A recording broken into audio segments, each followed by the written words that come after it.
Sounded like it. Good morning. I would like to welcome those members of the public and press who are joining us today for this meeting of the Combined Authority Board. There are no fire drills scheduled for today, so if the alarm sounds, I will adjourn the meeting and we will leave the building by the nearest exit and assemble in the High Street. As a reminder to those present that the public session of this meeting will be live streamed and a recording will be placed on the Combined Authority's website. Can I also please ask that everyone present turn their mobile phones to silent or vibrate whilst the meeting is in place.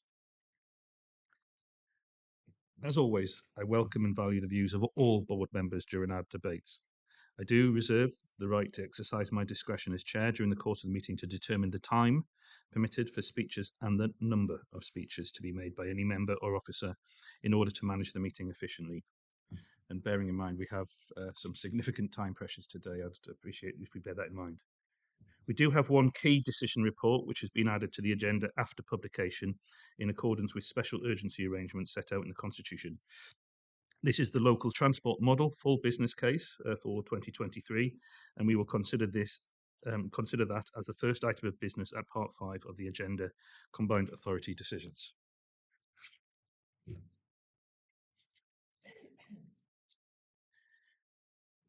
Item 1.1 of our meeting is announcements, apologies for absence, and declarations of interest.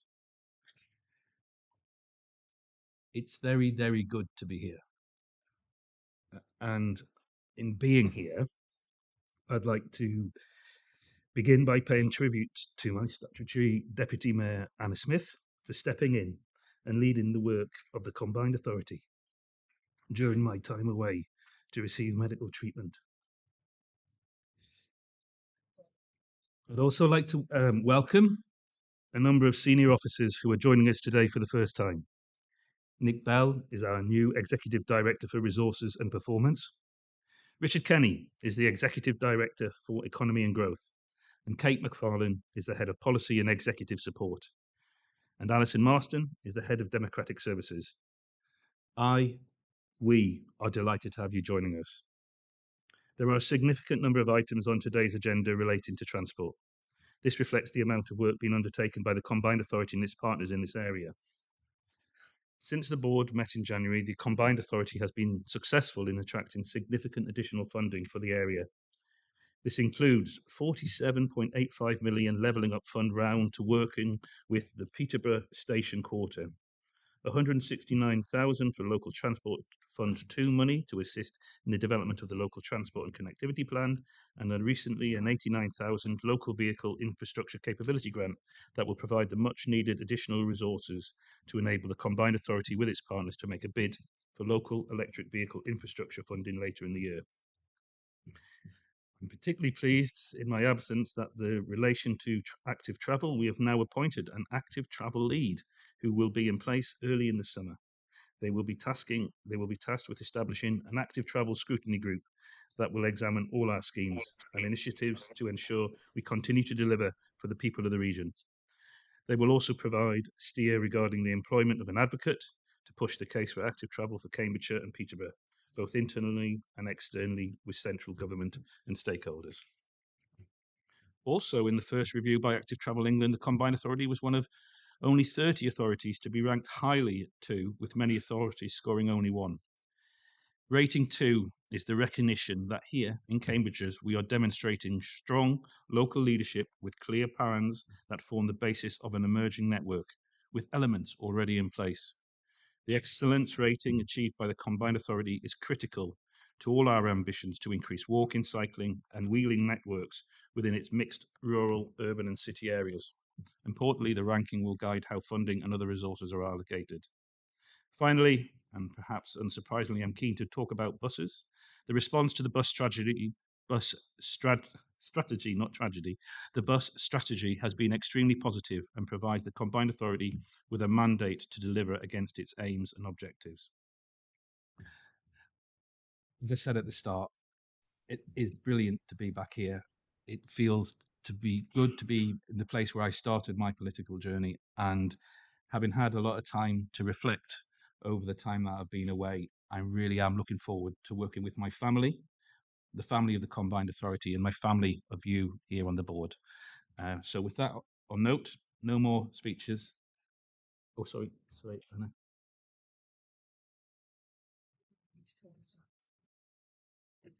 Nick, I just wanted to say on behalf of all of us on the board how delighted we are to see you back. Welcome back. We're really looking forward to working with you in the months and years ahead.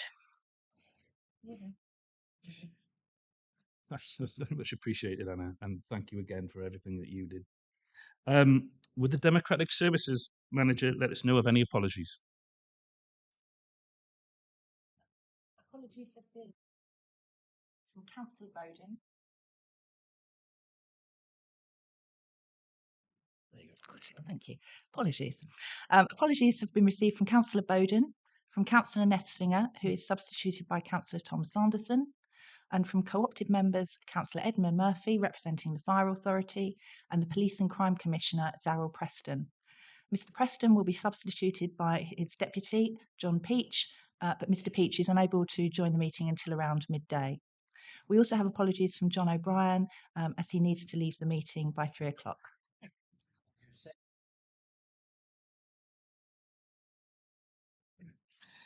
Thank you. Does any member wish to declare a disclosable pecuniary interest or non-statutory disclosable interest in any items being considered today? Okay. As always, declarations of interest can also be made at any point during the meeting. As I've said, we have a lot of business to get through today, so I'm going to ask at the start of each item whether board members have any questions or want to debate the report, or if they would be happy to move straight to the vote. That way we can focus our attention on those areas of business that do require our combined input.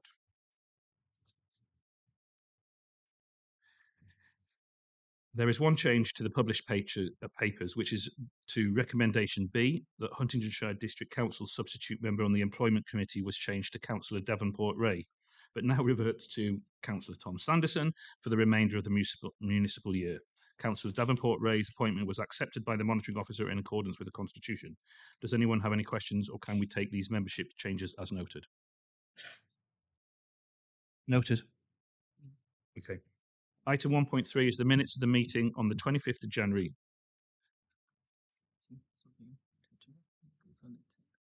CCC. Sorry? Councillor Sanderson is also representing CCC's appointment. Sorry. So Do you want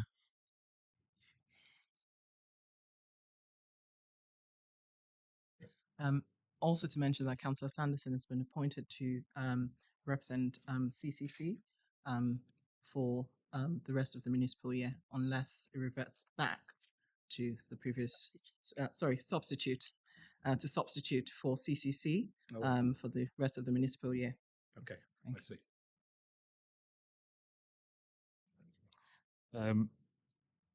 Okay, item 1.3 is the minutes of the meeting on the 25th of January, the minutes of the extraordinary meeting on the 8th of February 2023, and the minutes action log. Is the board happy to approve the minutes as an accurate record and to note the action log? Okay, I see no objections, so we will take the minutes as approved and the action log as noted. We have received no petitions this month, which is item 1.4, so I'll move on to item 1.5. And this is public questions, and we have one question from Roxanne Debeau, Chief Executive CamCycle. Roxanne, you have up to 2 minutes to present your question. Welcome to the floor.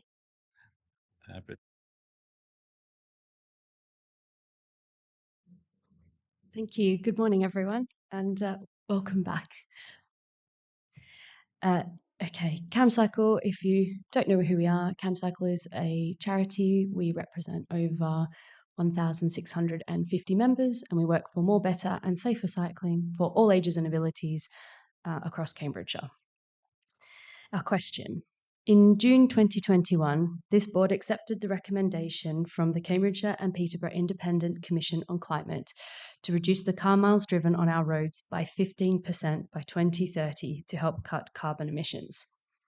There is a lot to do in 7 years to achieve that level of modal shift from driving to more sustainable travel options, including public transport, walking, and cycling. And even that target is not ambitious enough if our region is to play its part supporting the UK government target of cutting emissions by 78% by 2035. CamCycle would like to ask, when will options for the transport net zero pathway mentioned in item 2.8 be published? And does item 2.22 imply that the Greater Cambridge Partnership proposal for a sustainable travel zone will be an essential part of this pathway? Also, in light of agenda item 5.2, Oxford to Cambridge Pan Regional Partnership, would like to call for the Varsity Way segregated walking and cycling route to become a key part of any plans between these regions. Thank you. Thank you, Roxanne. As demonstrated by the draft Local Transport and Connectivity Plan, the Combined Authority is committed to that achievement of a 15% reduction in car mileage to help cut carbon emissions and meet our overarching vision, aims and objectives. Independent assessment commissioned by the Combined Authority demonstrate that this target is a suitable level of ambition. Analysis shows that an ambitious programme of realistically deliverable interventions should achieve the Combined Authority target, but that it will still leave a residual gap in cumulative emissions against the County Council's pathway. Where appropriate, we will consider, develop and implement a range of measures. Of the measures tested, avoid measures, that is, improved digital connectivity and spatial planning and demand management, like pricing strategies and physical measures, have been found to have the greatest influence. The route hierarchy articulated within the emerging local transport and connectivity plan further demonstrates our commitment to modal shift through the development and implementation of a shift, avoid, improve approach across the region. As part of this, the Combined Authority will deliver an improved active travel network and has successfully secured additional funding to support our ambitions in this. As demonstrated by our rating of 2, awarded by Active Travel England, there is strong local leadership with clear plans that form the basis of an emerging network.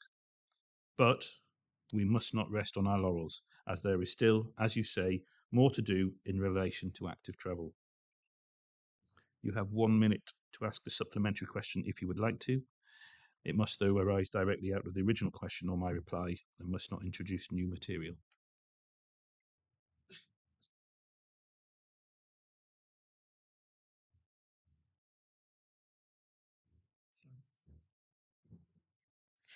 There we go. Thanks.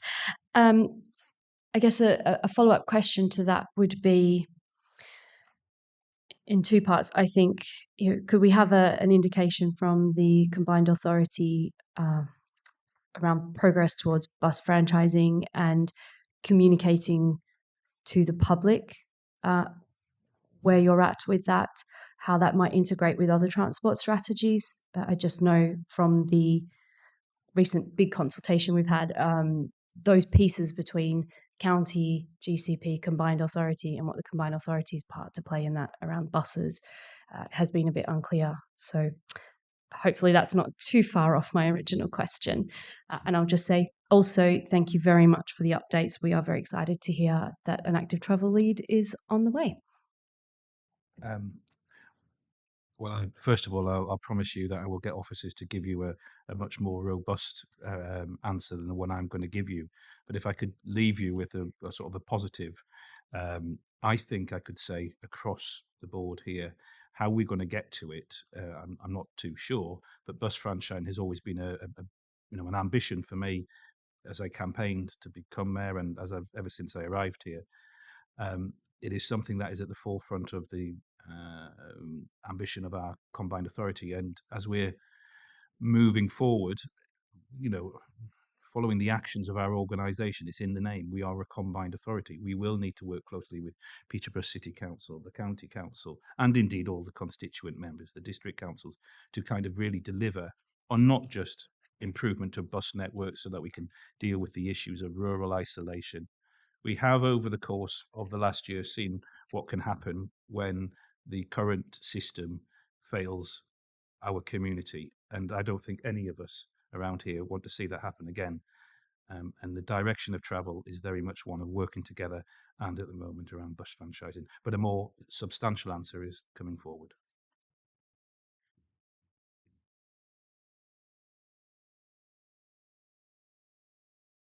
Roxanne, and please don't feel you have to stay for anything more.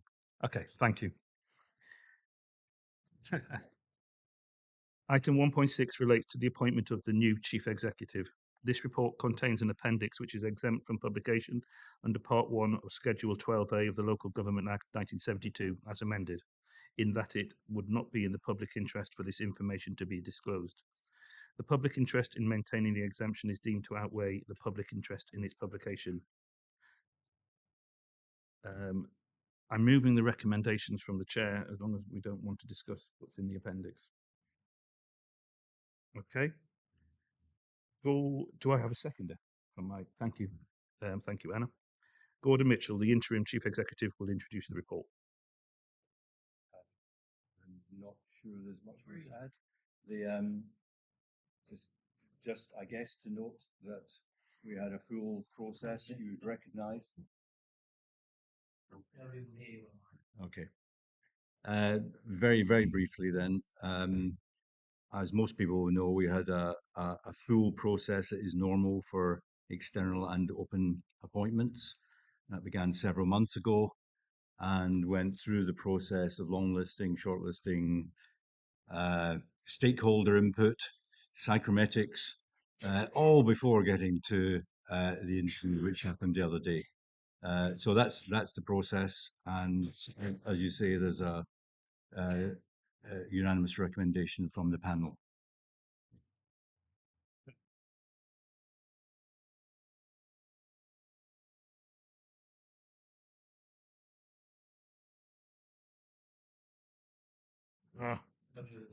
Thank you. So just as a reminder for those who've not watched our meetings before, co-opted members of the board are encouraged to take part in the debate on all of our business, and we welcome their contributions, but they are not eligible to vote on any matters.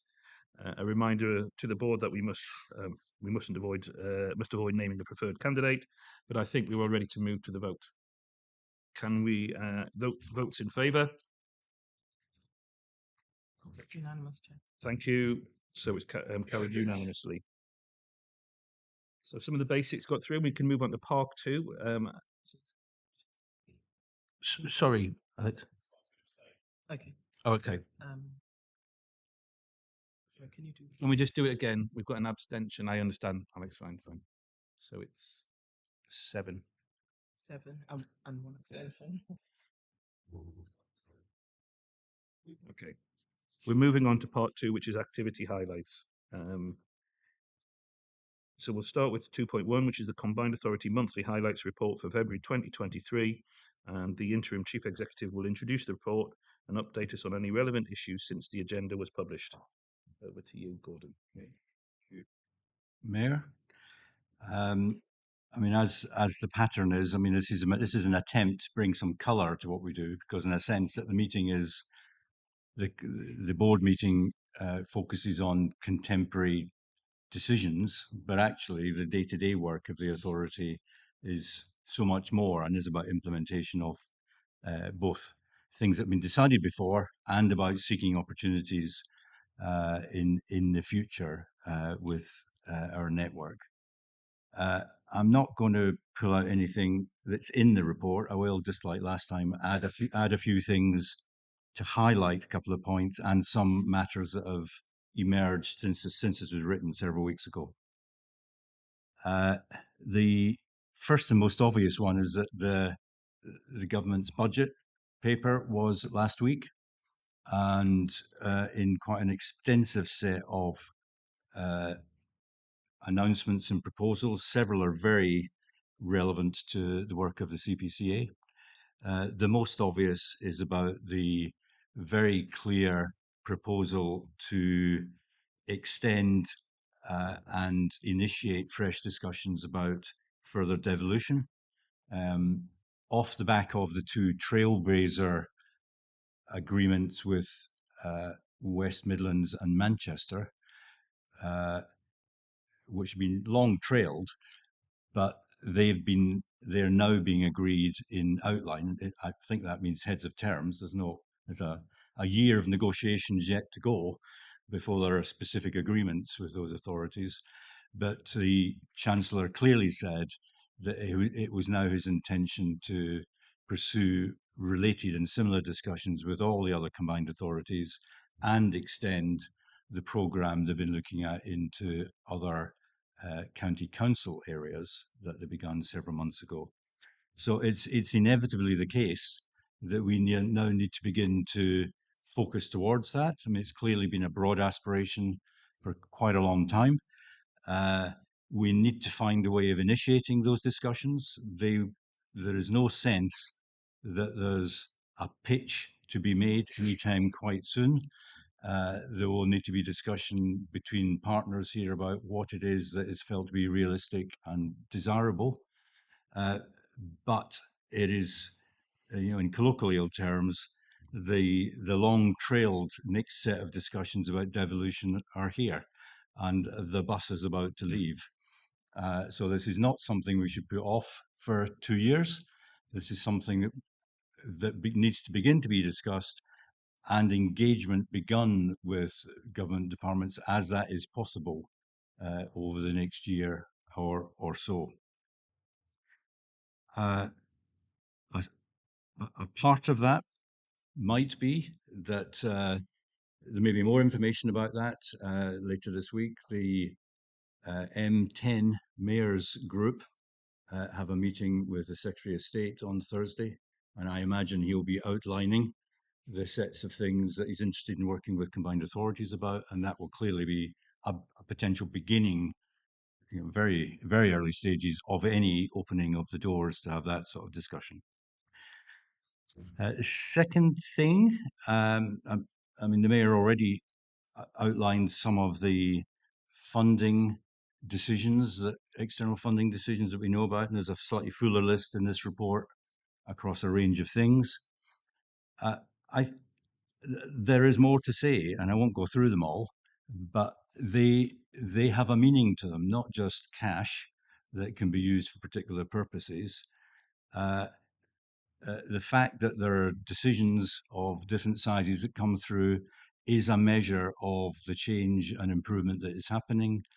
The willingness of government to recognize our organization as an improving partner, still a way to go, but frankly, the crystallization of those changes begins to show through in funding agreements. One of those, which is announced today, and really relates to the Net Zero Hub. I mean, you will remember the story from last summer and autumn, where the operation was struggling to get into gear. The Combined Authority delivers the Net Zero Hub for the southeast of England. But last year it was struggling to get into gear, and we needed to return funds to government because there was no possibility of us spending the money in the required timeframes. That has very substantially shifted as a operation and with credibility. And the two manifestations of that are that, and for those who know the headlines, LAD 3, which is a national program which is very badly behind nationally. The repercussion of that is that BEIS have agreed with us to extend the deadline for use of funds that they're putting our way, which is really helpful. That's not happening everywhere, it's happening here. And secondly, there's a new announcement today to do with HUG 2, which is another form of installation. This is a 2-year grant, and it's slightly complicated in the sense that the actual amount of grant is depending on the exact specification of houses that are in the scheme. So different houses require different expenditure, and depending what needs to be done. But that means that we will be able to call on a grant of between 82 and 156 million over the next 2 years for that contract, which is, as I say, as well as being good work with the consortia that we work with, is actually a vote of confidence that this is an organization to enter a 156 million contract with. Similarly, there are other, this is less about funding, but it's that same story of beginning to build confidence around various areas. And I did try and outline last time the sheer weight of effort that goes into meeting different government departments for accountability meetings, for annual reviews, because we are the end point. Even if the delivery point is somewhere else, we end up getting held accountable for that. But in this last short time, the final audit around the delivery of ESF funds, the audit was undertaken, and I think the term was passed with flying colours. We've also had the annual review with DFES, which is also clean and positive. So all that's good news. They're all elements and bricks in the story of improvement as well as delivery. Another part of the announcement from government related to LEPs, and well trailed, but the government for some considerable time has been raising questions about what the future of LEPs would be. It was introduced in the Levelling Up White Paper a year and a bit ago. It said quite clearly this time that while it wants to consult on the future of LEPs, it's clearly signalled that it is looking to, outside combined authority areas, it's looking to enter discussions about the potential transfer of that to county councils. It is, however, pretty clear that they don't envisage passing funding over to where these responsibilities go. So it is shifting the discussion about in any local area, how much these activities are valued. Now that is true for us, so there's no question about it being transferred somewhere else. In our case, we're notionally ahead of the game because it's inside the local authority. But the same issue about reducing funding is real. And in the last year and this year, the core funding for the LEP has been reduced. This time round, we got the letter about 10 days ago. It's the core funding is down from 325,000 to 250 for the administration of that. I think you should anticipate that with the national changes, that will be less, if there's any, for the subsequent year, and therefore the discussion will be. So this is not about the programs, this is about the core administration. And therefore I think you should expect in the next 3 to 6 months locally a need for a combined authority with partners to have a discussion about the value you place on these types of support for business and whether that becomes something that needs to be funded in a different way. So the flip side of devolution is you make choices about where the money goes. And this is one that will be pushed on us, but can't just be left. Should I just pause there? Yeah, look, lots of positives, but I'm sure there's a few.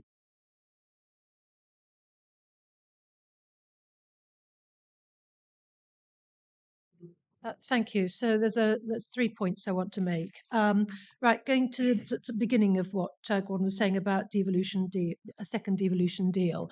I really hope that we as the board are going to be involved in this.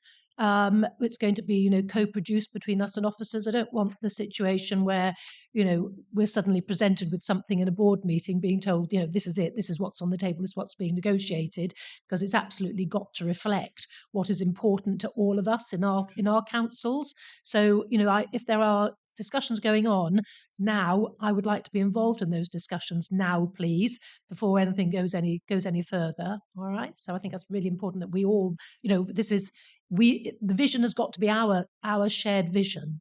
It's got to be the elected members' shared vision for what a second Devo deal is. Okay. So that's the first point. Yeah.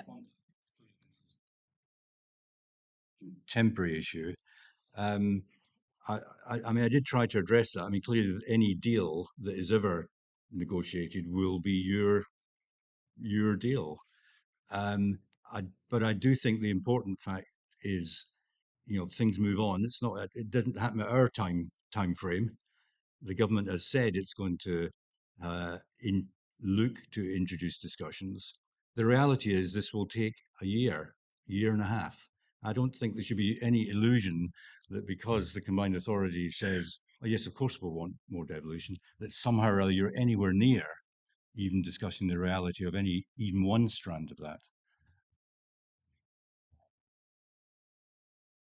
Thank you. So if I could just respond. So I fully appreciate that, but I think it'd be very, I think it's advisable for us to get an early heads up on what our vision is and what matters to us. So, so that we're not caught on the hop of having to suddenly, things suddenly moving faster than we anticipated.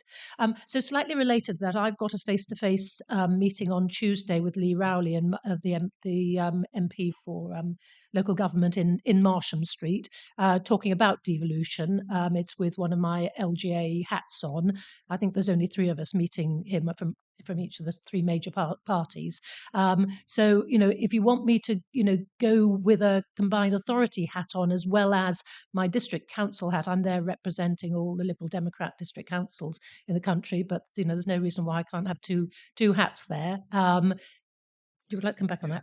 To come back on that, you're doing better than I am. Then, if there's only 3 in the room, I have to do a sort of 10 mayors when we get to speak to the Secretary of State. So I'm absolutely, action point will be to our officers. I can see them nodding there, and I'll get them to speak to you directly to speak on behalf of the board. That's lovely. Yes, I have persuasive powers. And then just going on to LEPs. Now, so I work very closely with the Oxford Cambridge Partnership, because I lead on the environment, and the economic stream is led by the head of SEMLEP, which I think is a very, very good LEP. We're talking about the dismantling of quite complex organisations with thousands of staff here. So this isn't something that I think it's something that should concern us deeply, actually. I have no indication of what that actually means for us with our business board model. So I'd like to know if we have any clarity about that, if there are potentially jobs at risk because of it. And again, we need to be on the front foot dealing with this. But also, LEP's business boards, they don't work in isolation. They work very closely together. So there will be, particularly as we as an organisation are trying to sort of extend our reach more broadly, this could have bad implications for us if those bodies that have been our point of contact are going, they're going to be in complete disarray. I mean, I've sat in meetings in the last week with people looking at as if the sky's fallen down on their heads, actually. So I think we need to be very mindful about what the impact of that is going to be on us in the short term for our partnerships and relationships. But we need to know more about what the impact is going to be on our existing business board. Alex, you had already indicated your desire to speak, so if you could address some of Bridget's points as well as anything, and I think it's true for all of us. We are concerned about that lack of a breakdown in the relationship, which has been successful before with the business board and the combined authority. Yeah, sorry. I'm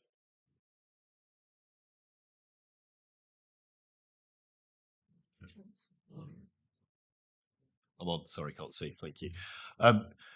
Yes, thanks, Nick. And Bridget, I'll come to the LEPS point first. I was able to join a conversation on Friday with officials from DLUC and Business and Trade. It's fair to say that it is still not entirely clear. I think the direction of travel is pretty clear. There is a consultation going on now. There's 4 weeks for people to put forward kind of their information and evidence, but I can't see there being a shift away from the direction of travel that the government has signalled. And like you, I've got a lot of sympathy for colleagues in LEPs in other parts of the country, including places like SEMLEP and New Anglia that we've worked really well and they are dealing with much more difficult issues than we are because of the fact that the LEP function is already sort of nested within the combined authority.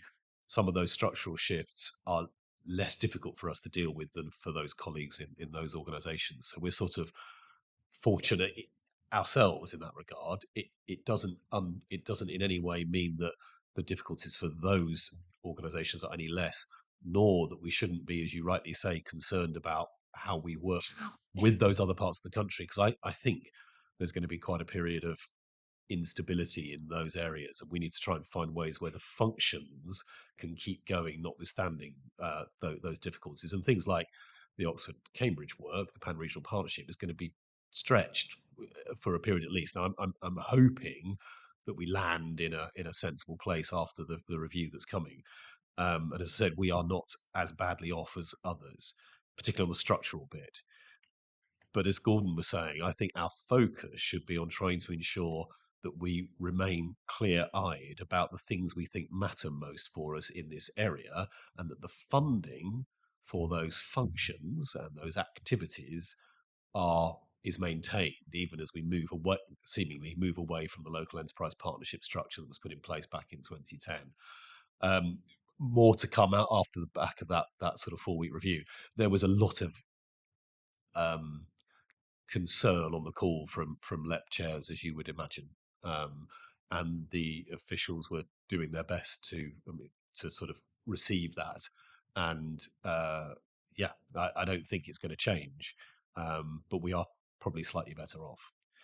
So that was on that point. I hope that's helpful. And if I have any further discussions of that ilk, I'll keep bringing them back here because it's quite useful to hear from others and hear a little bit from DLUC and business and trade.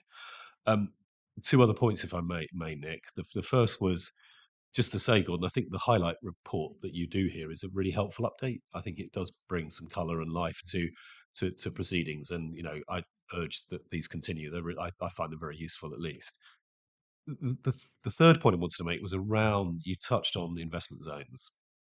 And in the budget, there were 12 areas listed to take forward investment zones. We were not one of them. But the door wasn't closed on it. It was left ajar. And when you look at the wording that was in the budget around the Chancellor's stated ambition for repurposed investment zones, he talked about zones clustered around universities and research centres focused on driving growth in key sectors: technology, creative industries, life sciences, manufacturing, the green sector. We have that in absolute spades. And actually, last year there was a lot of work done at very short notice with the combined authority, with all the local authorities, and with the business board input to come forward with some proposals for investment zones. This was under the previous administration. So I just would urge that we try to see whether we can push that door ajar a bit further, because I think if you read the words on the face of the budget, why Cambridge and Peterborough is not in the list is beyond me. Thank you. I'm going to bring Gordon back to comment, and then any asks. Do you want to take another question? Do you want to answer?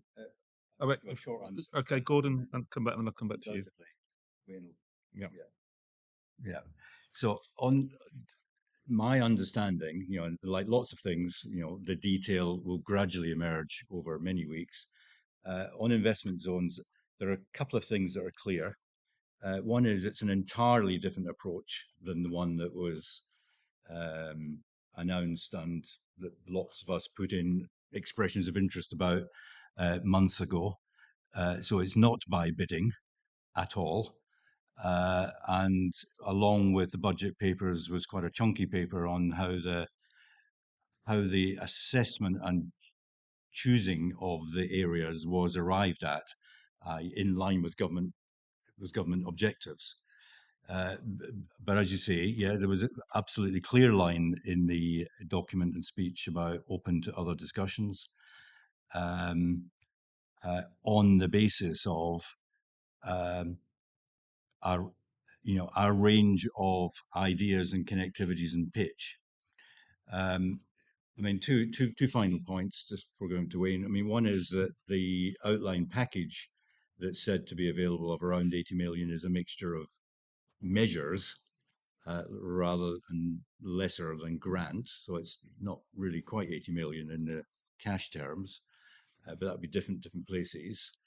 The third, just from our area, clearly the line was drawn at Luton, more or less. Everything below wasn't mentioned.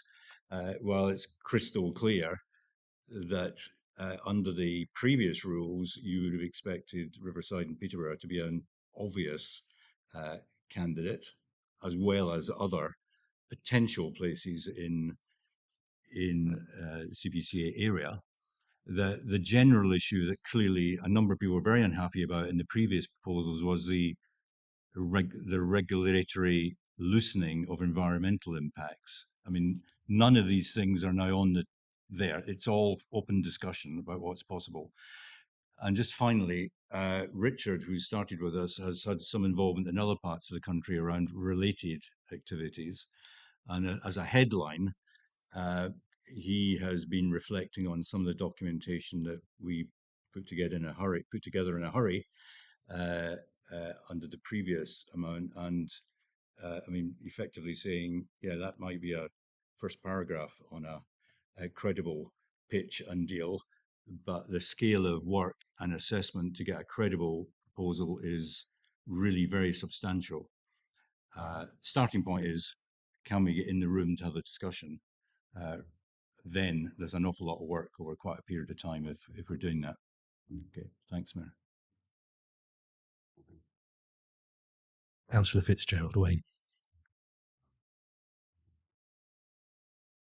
There we go. Just for Alex's benefit, those conversations are happening. I actually spoke to the Prime Minister on Monday briefly, and Michael Gove and others about the ambitions for Peterborough. Now, in terms of what came out in the budget, that had probably been worked on for some considerable time. We are, though, in active discussion.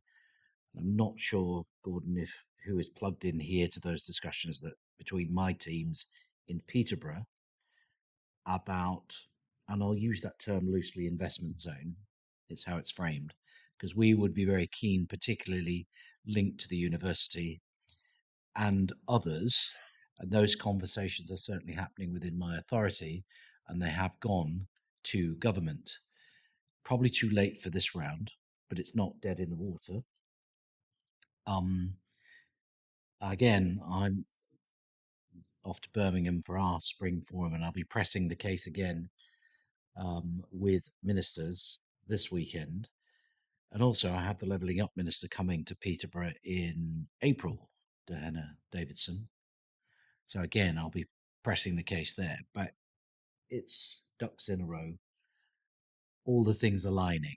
Because, you know, as I've said, you know, I'm not going to be shy about it. I will bang the drum for us because we fit that model in terms of where we need to be. But I just want to put up publicly, because you asked the question, as far as I'm concerned, we're working on it. Gordon, do you want to come back on that offer from Councillor Fitzgerald to the organisation? I know about it. Yeah, I know about it already. Yeah. Okay, good to know. Good to know that we're talking about it. John, are you indicating to want to come in there from?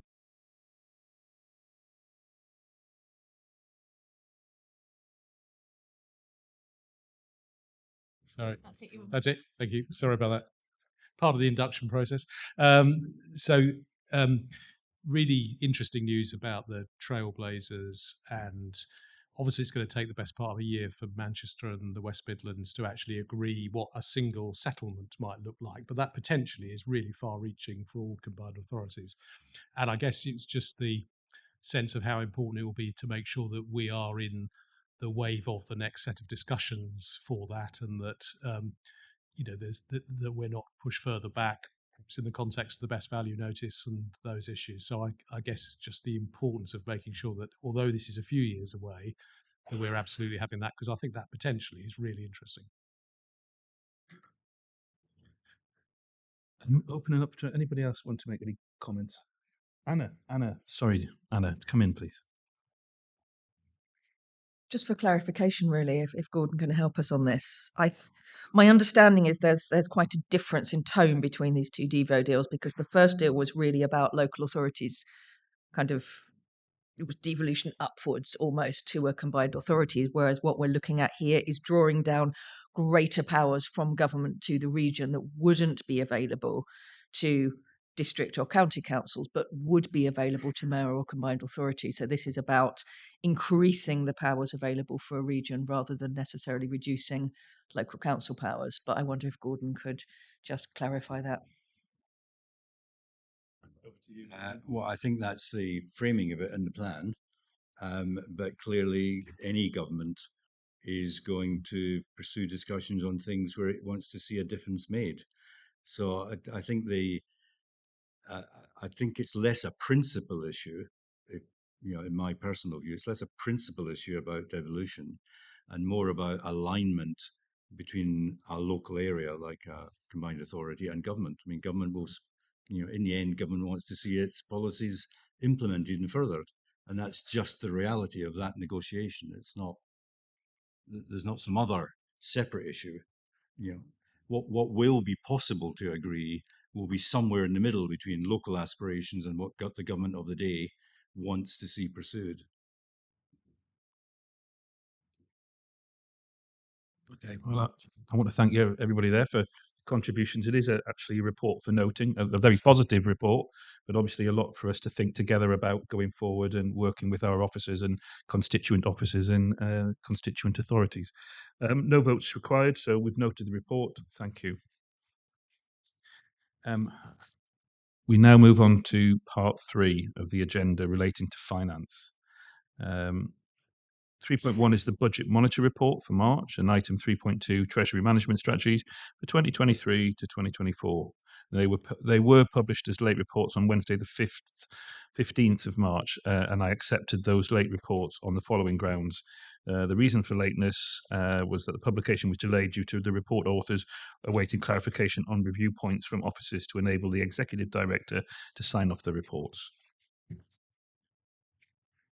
And also the reason for the urgency, well, both reports need to be presented at this board meeting, as the recommendations within them, if approved, will enable unspent slippage budgets to be carried forward for use in the new financial year and for updated Treasury strategies to be followed. So today we are both Nick Bell, the new Executive Director for Resources and Performance, and John Alsop, the Chief Finance Officer, are joining us today. So over to both of you.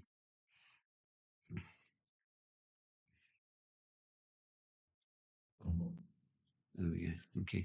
Thank you, Mayor. Good morning, members.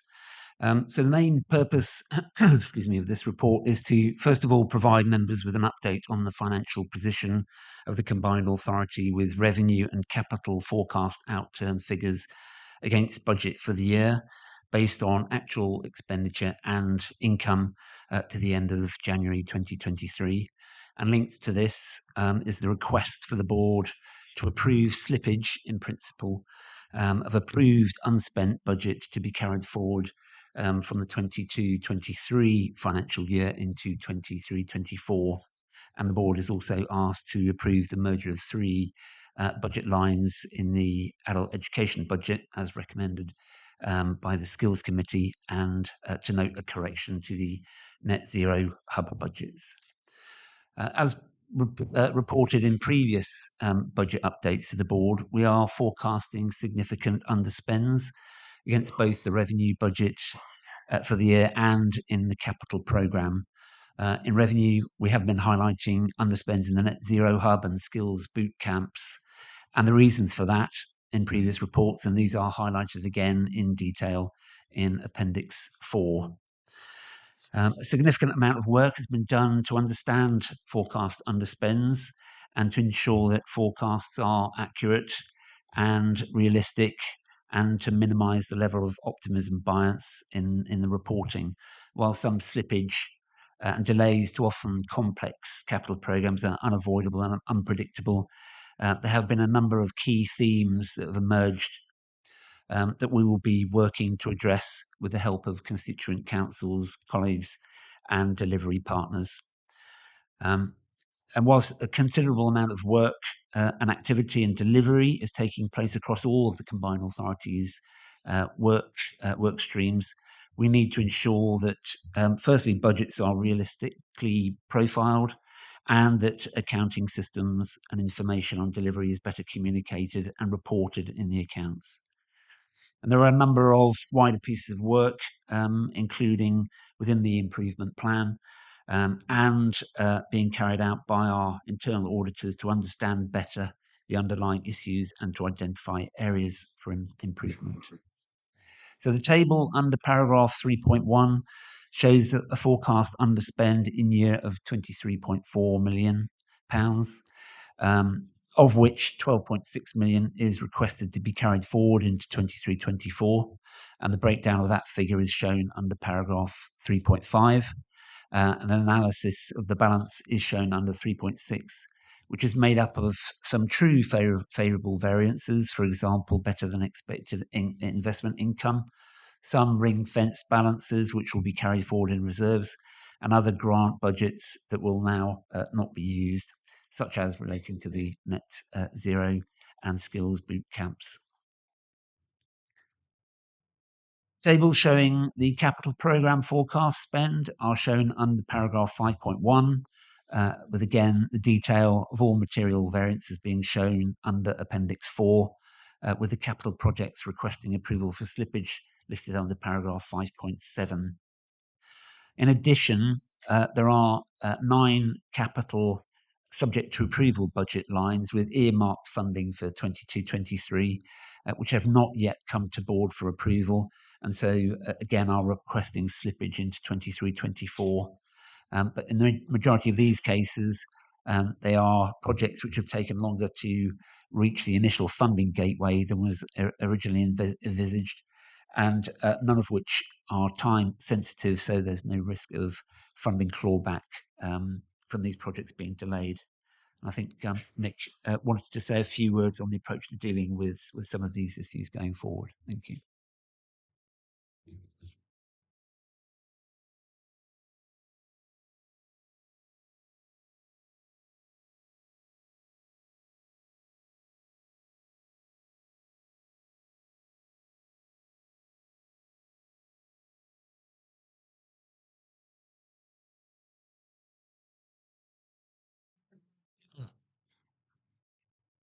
My apologies, I will get used to this eventually. Thank you, John, for presenting those figures. I just wanted to make the board aware of some of the work we're now doing to get better visibility around the figures that John has presented.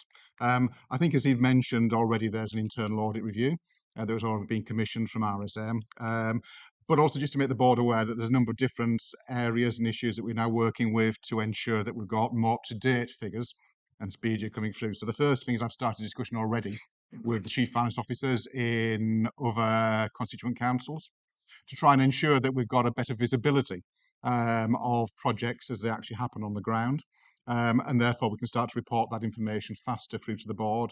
At the moment, there's often a delay as we get information through from a delivery partner to then the constituent council, the work being commissioned off, and then through to us. So I believe there are significant opportunities for us to be able to streamline that. At the same time, we've also commissioned a further review in terms of the internal processes that we have here to try and ensure that all officers, when they're putting the budgets together, understand the likely time lags that may come in relation to things like planning consent or third-party legal requirements, etc., some of which have caused some further slippage this year. So there's a significant amount of work underway at the moment, and that will continue over the course of the next few months. And I would hope to be in a position that by the time we come to the next board meeting and the next budget monitor, that a lot of those are starting to have a significant impact on the figures. Thank you. Thank you both, John and Nick, for your presentation. Now open for discussion. Do people want to take any comments asking about the budget? Anna, Councillor Bailey. Thank you. Just one comment and a question, if I may. I do find it rather shocking that only 2 months after having set the budget, where we charged a mayoral precept to every single household in the county, we now find ourselves looking at a budget variance of, where are we, 23.4 million. I mean, it's the point we tried to make when we were setting the budget. I just think it's rather shocking that we rushed ahead with a mayoral precept when there was clearly headroom to be had. That's a comment. My question is, in terms of there's some later items on the agenda around bus services and tendering bus services. And forgive me, because I haven't had as much time with these 1,000 papers as I might have liked, so it's probably possibly in there. But what I couldn't work out is it talked about those being able to be tendered within the budget, and what I didn't know was whether that was specifically the bus budget, or whether it was just general slippage on the budget that might be paying for retendered bus services. Thank you. Perhaps if I could comment on the first of those comments, and John, you've come in with that question. I think it might be useful for the board to know that in terms of the amount of funding that could have been used potentially to support the bus the bus service and the mail precept that was put in as part of the budget. There was only around £169,000 of revenue financing that would have been available for that, because the vast majority of the revenue underspend was to do with ring-fence grants, which wouldn't then have been available to support the bus service that the mail precept was used for. That 169,000 compared to the 3.8 million is obviously wouldn't have covered a significant chunk of that. I just wanted to make that point if I could first before I pass over to John for the details. Second question. I think I probably need to come back to you on that second point. I think the tendering of the bus services should come out of the levy funded schemes. But if there is any potential overspend on that, obviously that will be need to be taken potentially from other sources. But we'll come back to you on a fuller answer to that question. Thank you, John. Nick?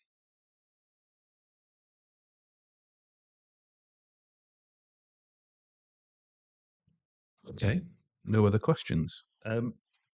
So I'm going to thank you for the report and thank you for answering those queries. I am moving the recommendations from the chair. Do I have a seconder? Councillor Smith. Well, we're going to move to the vote for recommendations A to C, and recommendation D is for noting only. So recommendations A to C, those in favour? Are we unanimous? Thank you. Thank you, everybody. And now, you staying with us now, John, for Treasury Management Strategies, is that right? That's the 2023 to 2024 report. And again, will be removing the recommendations from the chair. I can have a different seconder this time. Councillor Bridget Smith. And if you would now introduce the report, Nick and John, and then we can do a brief overview afterwards.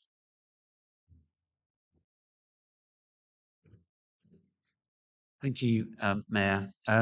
So this report provides the 3 draft financial strategies for the 2023-24 financial year that come to board annually after having been reviewed and recommended for approval by the Audit and Governance Committee, which took place on the 2nd of December last year. The 3 strategies are the capital strategy, which provides a high-level overview of the principles by which capital expenditure and financing is managed. The Treasury Management Strategy, being the management of the authority's cash flows and investment of spare cash, and the Investment Strategy, which includes details of service investments in which the authorities support local public services by lending to or buying shares in other organisations to further combine authority strategic objectives. And the final document is the minimum revenue provision statement, which shows how capital expenditure would be financed over time, if not immediately funded through available balances, i.e. through the repayment of debt. There are 2 versions of these strategies in the appendices, providing a clean version and a tracked changed version. And I'd be happy to take any questions on those. Thank you. Thank you, John. Any questions on these reports? I'm not seeing anybody indicating a desire to further question. So again, thank you for the reporting, and I know it was a push to get them all in time, so thank you for that. We will move to the vote. Votes in favour. Sorry? And I thought I'd done a second. It was Bridget Smith. I'd done it already. So those in favour? And happy that's unanimous. Carried unanimously. Thank you, gentlemen. So we move on to part 4, which is linked as the improvement. Now, I'm very conscious that we have a huge task here, and there's been a lot of work undertaken by Angela Probert, the Interim Director of the Transformation Programme, to introduce the report. Just as a note, we can note this report, but I feel it's important that we get this on record as to the amount of work that's been going on in the background, and obviously gives people an opportunity to question Angela going forward. Angela, over to you. Thank you.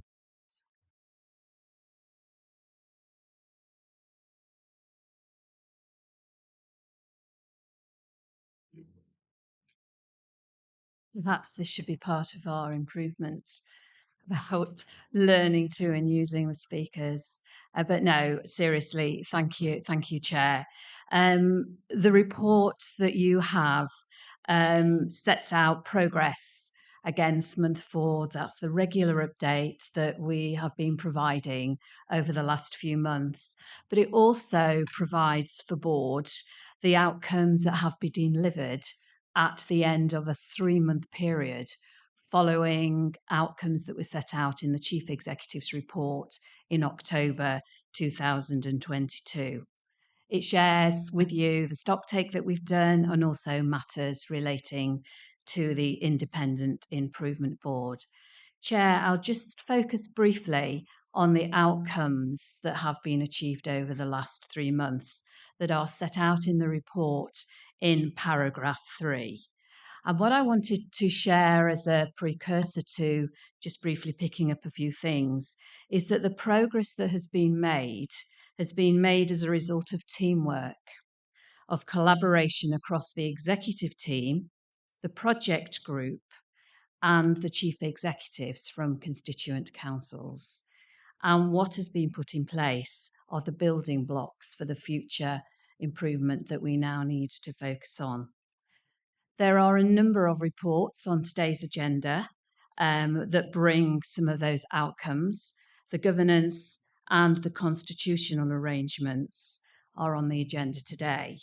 You will know that back in January, the corporate plan was agreed, and work is going on currently to put in place the directorate plans, but also those linking to individual objectives, so that there's a real golden thread between your corporate plan, but also what people in the combined authority are doing on a day-to-day basis.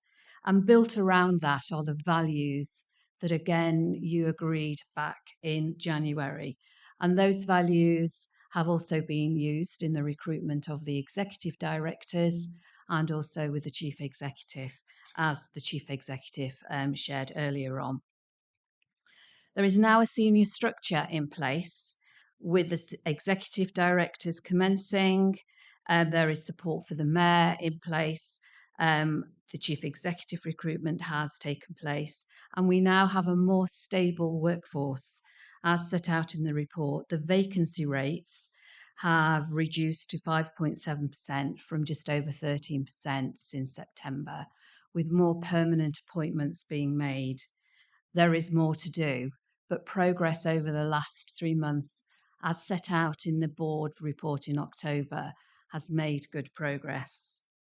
The report also sets out briefly the reframe focus that is currently being looked at to ensure that the improvement activity we're doing is clear, is relevant, but also focuses on the key concerns that are set out in the best value notice and the external auditor's letters, and will also contain any outstanding and remaining areas of improvement that haven't been completed so far. The key areas for focus going forward, and we will be bringing back to you and talking to you separately about detailed plans, are around governance and decision making, project plans and delivery, procurement, partnership working, culture, capacity and confidence. And we will also ensure that we are engaging with the improvement board with regards to areas that they wish to focus on. We've taken the learning from the first phase, and as I said earlier, our focus is on embedding change, but also ensuring that we are building lasting change across the combined authority in both our culture, but also our relationships. Chair, if I can now turn briefly to the Independent Improvement Board. You will know from a note that the Chief Executive sent round that Lord Kerslake sadly has had to step down with immediate effect. So Julie Spence, who is the Deputy Chair, is now stepping in as Chair whilst discussions are taking place between the Chief Executive, the LGA, DULUC and potential interested candidates on who will replace Lord Kerslake. And we are hoping that we will be able to advise you further on that over the next 2 weeks. So just in summary, Chair, There's lots more to do, but hopefully the report sets out for you as board the progress that has been made and also the areas of focus over the next phase. And we will ensure that progress is brought back here, also to the IIB and through quarterly meetings with DULAC colleagues. Chair, that is all I wanted to share this morning, but I'm happy to take any questions. The floor is open for if anybody wants to indicate they might want to ask a question. Councillor Smith. Councillor Smith first. Thank you. So well done on the progress that's been made. Just a small thing, we've had for the last 5 years, we've had persistent issues over late papers, massive agendas, and as an organisation, it's becoming greedier and greedier of our time as leaders, and it's quite tough. So we've got 1,000 pages in the main body of the agenda. I don't imagine any of us have read every single one of them, plus a load of other ones. Haven't added those up. We actually have to get on top of this because if you want full engagement from us, and you want to make you want us to be able to contribute fully, we've got to have the papers in a timely manner. And we have to have, agendas which are manageable for us. Now, quite how we do this, I don't know. But I wouldn't like to think it's a problem that's being pushed under the carpet for now, because actually I think it's fundamental to part of our improvement. No, that's got some relevance to governance, and what Jodie will be coming to the table in a while. But do you want to answer on that, Angela? No, it will be covered, but it is noted, I think, in a number of meetings, and I think it is something that we need to focus on, and we'll look what we can do.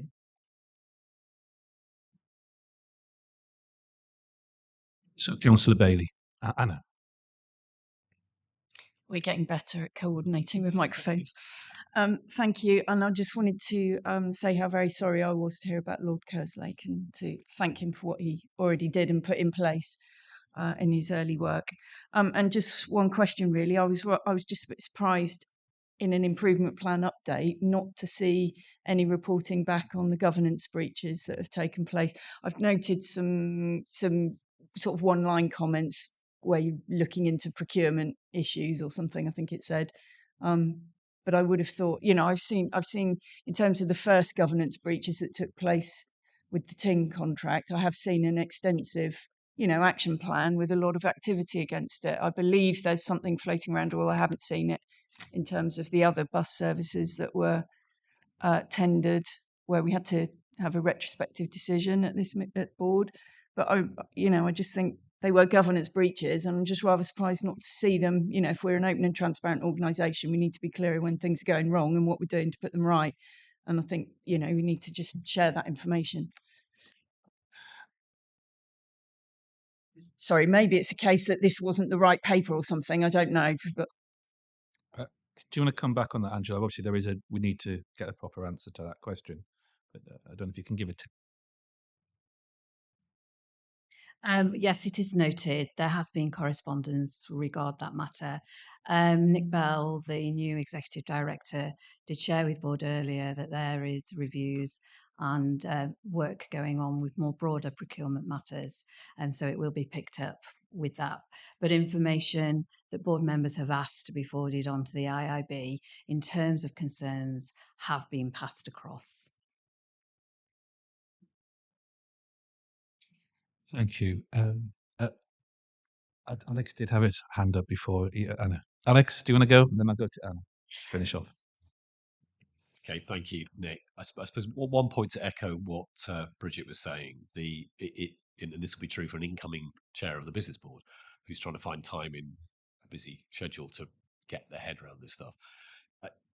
We have to get on top of this. One proposal is, and if I think about how board papers are dealt with Anglian Water, there's often a huge amount of detail that sits underneath, but we get sufficient clarity in the papers that actually go to the main board to get the point across that allows our board members to then engage with the issues. If they need to then delve into deeper papers that sit behind, they can. So making the main run of the papers short with supporting appendices would help, not least because most of us, I think, or all of us, are using them on laptops. So scrolling through a 1,000-page document is very difficult.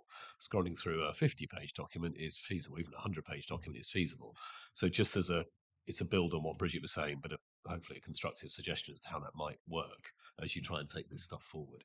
The second point I want to make is that it's just to pick up what you were saying, Angela. Is my sense is that already the fact that we've had a number of vacancies filled, and particularly a number of those key senior vacancies filled, means that it already feels to me that there's greater capacity in the combined authority, and that in itself instills confidence in people working with the combined authority. So as a step in the right direction, I wanted to recognise that. That's how it feels for me. And then finally, building on Anna's point around Lord Kerslake, I'm sure we all understand why he's needed to resign from the Improvement Board. I'm sure we all regret that's been necessary. But as Anna was saying, he's done a huge amount, actually, in the relatively short period of time he's spent with us on the Improvement Board. And I don't know whether you've already done this, Nick, but if not, could you write formally on behalf of us all to thank him for that work and wish him all the best for recovery to full health? On the latter point, absolutely, it will come from all of us. I have had I have spoken to him on a personal level, and I think it's fair to say the sentiments you describe are the ones that we all feel, and we wish him all the very best and further support to his family. Point noted. Councillor Anna? Yeah, so Alex has covered a couple of things, which keeps me mercifully brief, but I did just want to say thank you through you, Chair, to Angela for all the work she's been doing on this. It's been incredibly thorough and strategic, and I'm sure must bring a lot of reassurance to everyone who, like us in this room, is keen to see the combined authority making so many steps forward. And a lot of that is due to the work that Angela has been doing. So I'd like to record, I'm sure, all of our thanks for that. Thank you. This report is for noting, but before we go to that, I would also like to echo my deputy's point of view. I have the benefit of having been away from the organisation and coming back after almost 4 months to feel an organisation that is feeling positive, to have people in place who are keen to be here and are enthusiastic about the ambitions for all our constituent authorities. It feels a very different place. It's a place I'm very pleased to be. And I didn't mention you in my initial introduction, Angela. I see that as an error on my behalf, and I want to just echo the work that's been done with this particular stream for the Combined Authority. I think it's an absolute amazing piece of work you've done. Thank you. So we've noted the report, so we can move on. Thank you.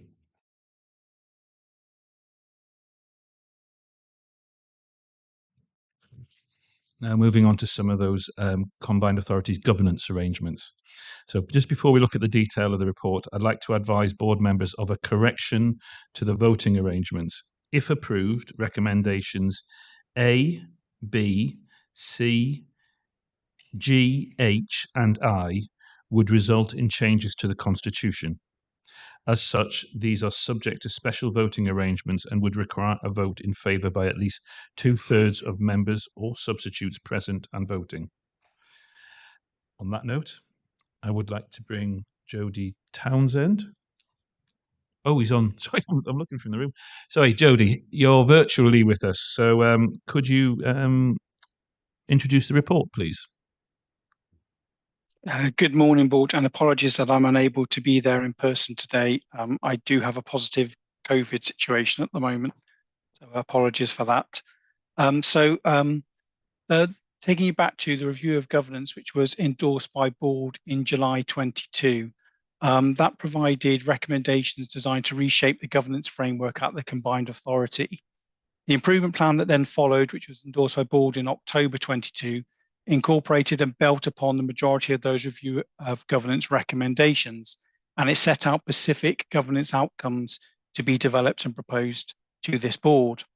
This report sets out those proposed changes to the governance arrangements in line with the recommendations in the review of governance and those actions set out in the improvement plan, notably Workstream B and in Workstream C. There's a summary of the intended objectives looking to be achieved by these proposals set out in 2.9. And if I could just add to those based on the questions from the item previously, the purpose of a part of the purpose of these proposals is to support board members by creating a strategic focus at board level and provide a level of delegation to your thematic committees that will hopefully reduce the burden of business at board and create much more manageable agendas moving forward. That is also supported by changes to the pre-board brief process going through LSM, stand-up of informal officer groups that will lead into additional briefings and feeds into constituent authorities, and future changes that will be rolled out to report format based on those comments just previously set out by Alex, and other additional changes to support members through enhancements to your substitute member roles appointed to board. This will also all seek to address the size of agendas and the quality and length of report content moving forward.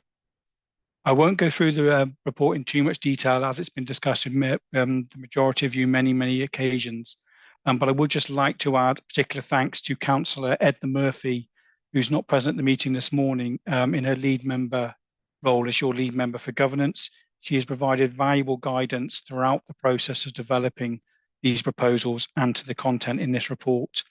And I'll hand back to yourself, Chair, and happy to answer any questions moving forward. Thank you, Jody, and acknowledge your work over many months on this and your willingness to share with obviously all the members of the Combined Authority Board and also constituent officers. I'm keen to move the recommendations from the chair. I would have normally asked for a seconder to be Edna, but can I take somebody else as a seconder? I'll take Councillor Sarah Comboy. And now on that note, I would open the report to debate by the board if there is some final questions or anything that we want to discuss beforehand. Councillor Bridget, Councillor Smith.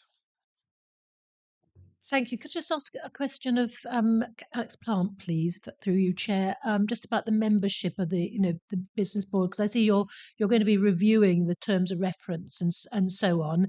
I just wondered how whether this was going to be a sort of clean sheet of paper piece of work. I just always feel it's a real shame that my expert member who leads on economic development doesn't have any access at all. There's no link between the business board and the expert within my own organisation. I wondered if that was the sort of thing that you were going to be addressing.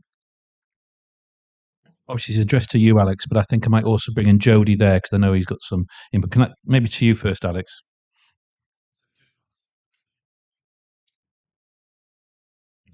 Just to answer your question, Bridget, yeah, the aim is to have a kind of fresh look at what we've got and whether it's right.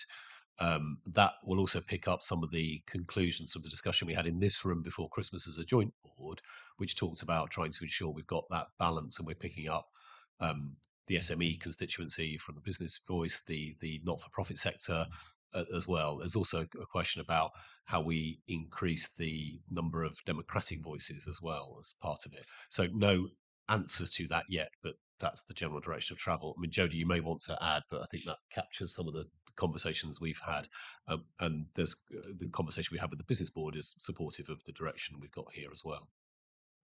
Jody, I know your work has specifically targeted, in the governance arrangements around the business board. If you could just maybe answer that question as well, please. So yes, thanks, Chair. So the proposals include initially increasing the CPCA membership on the business board. We felt it was an anomaly that the lead member for skills and employment was not a member of the business board, and that is part of the proposals put forward.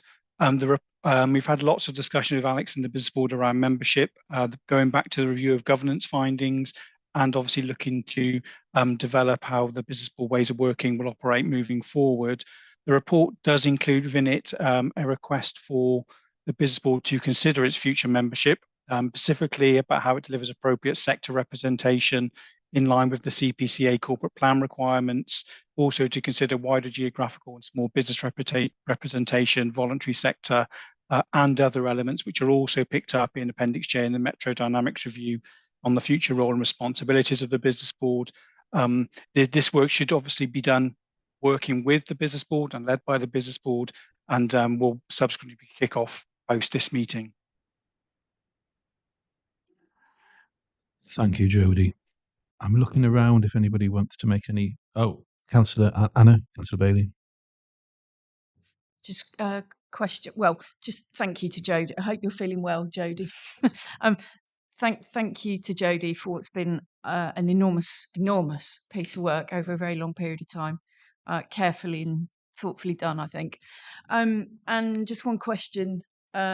We've got a changed member of the board for the rest of the municipal year, and I didn't know whether that had any ongoing effect on the member for skills being a lead member. I can't remember what we're now saying about lead members and whether they're members of the board or whether they can be constituent members. Jodie, I think Edwina is going to come in here because we were battling with the COVID situation, and it was one of the other things. Edwina, do you want to explain? Thank you. Councillor Sanderson is substituting for Councillor Netzinger, so Councillor Netzinger remains the member of the board. I didn't understand that. Apologies if I missed it. I thought we were appointing Councillor Sanderson this morning as a member of the board for the rest of the municipal year. Right.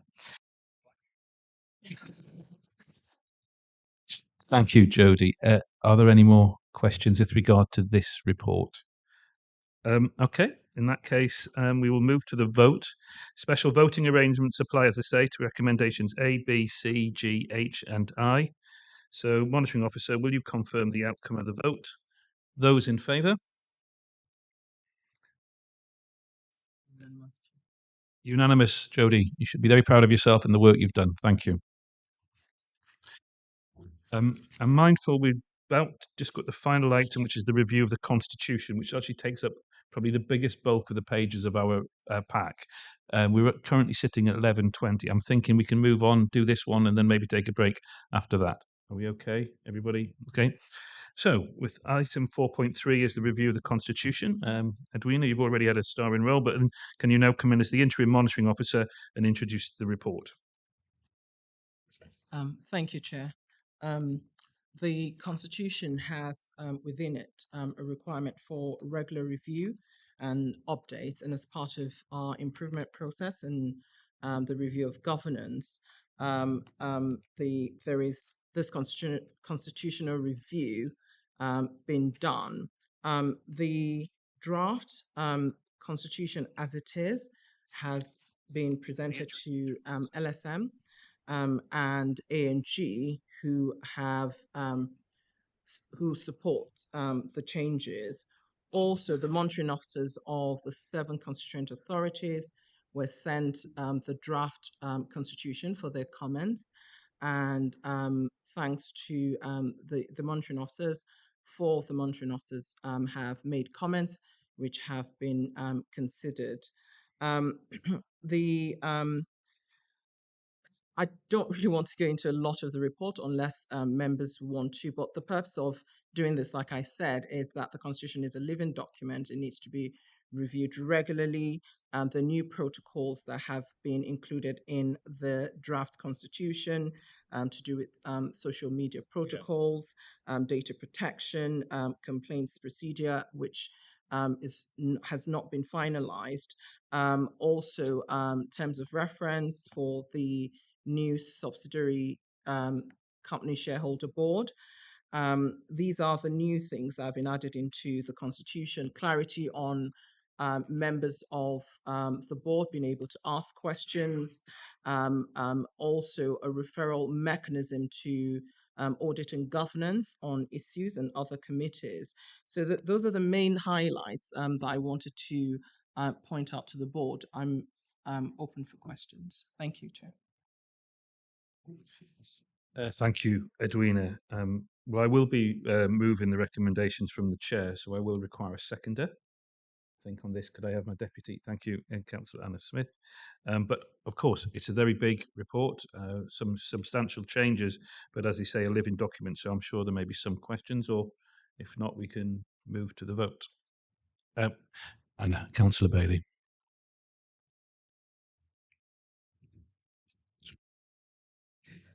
Just really quick question. To be honest, I don't feel I might abstain on this, not because I'm got any problem with it, but I have not read the Constitution, and so I just haven't had the time to go through it. My question was, there were quite a few changes to the Constitution that were being collected by the previous monitoring officer, Rob Parkin, and I just wanted to make sure they had been efficiently handed over and form part of this. Over to you, Edwina.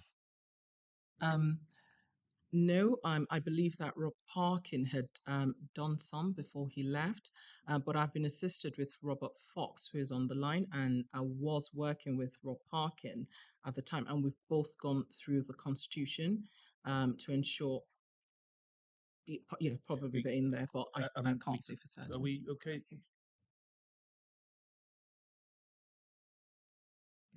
Robert, is there any possibility you could add some additional information there? If you turn your Possibly not. or thumbs up will do. Yes, sorry, that wasn't okay. Thank you. I'll take that as some reassurance, but maybe if we can clarify with an email later on. Thank you, Robert. And Councillor Fitzgerald wants to come in there. We'll get there. There we go. Thank you, Mayor. So probably for Edwina, a couple of points and observations that just puzzle me. So I have had the team now check this. So chapter 14.9.2, deadlock matters are no longer referred to the CA. Instead, they automatically fail. This is new and therefore prevents the board from continuing business items which were not passed at committee. Why isn't the CA board given the final decision on deadlock matters?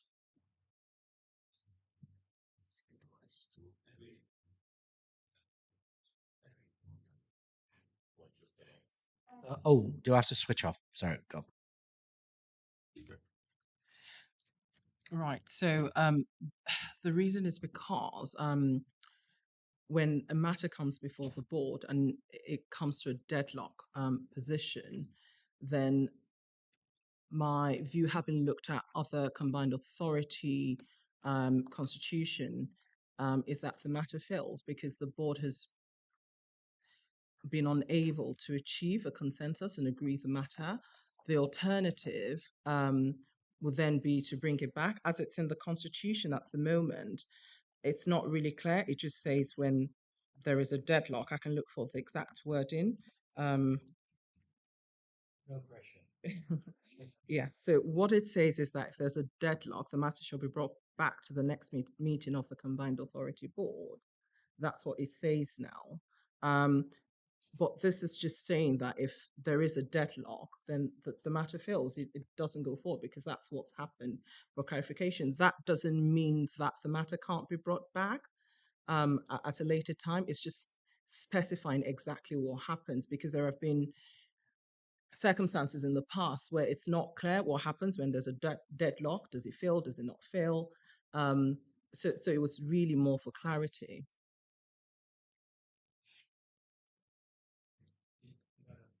Yeah, I do.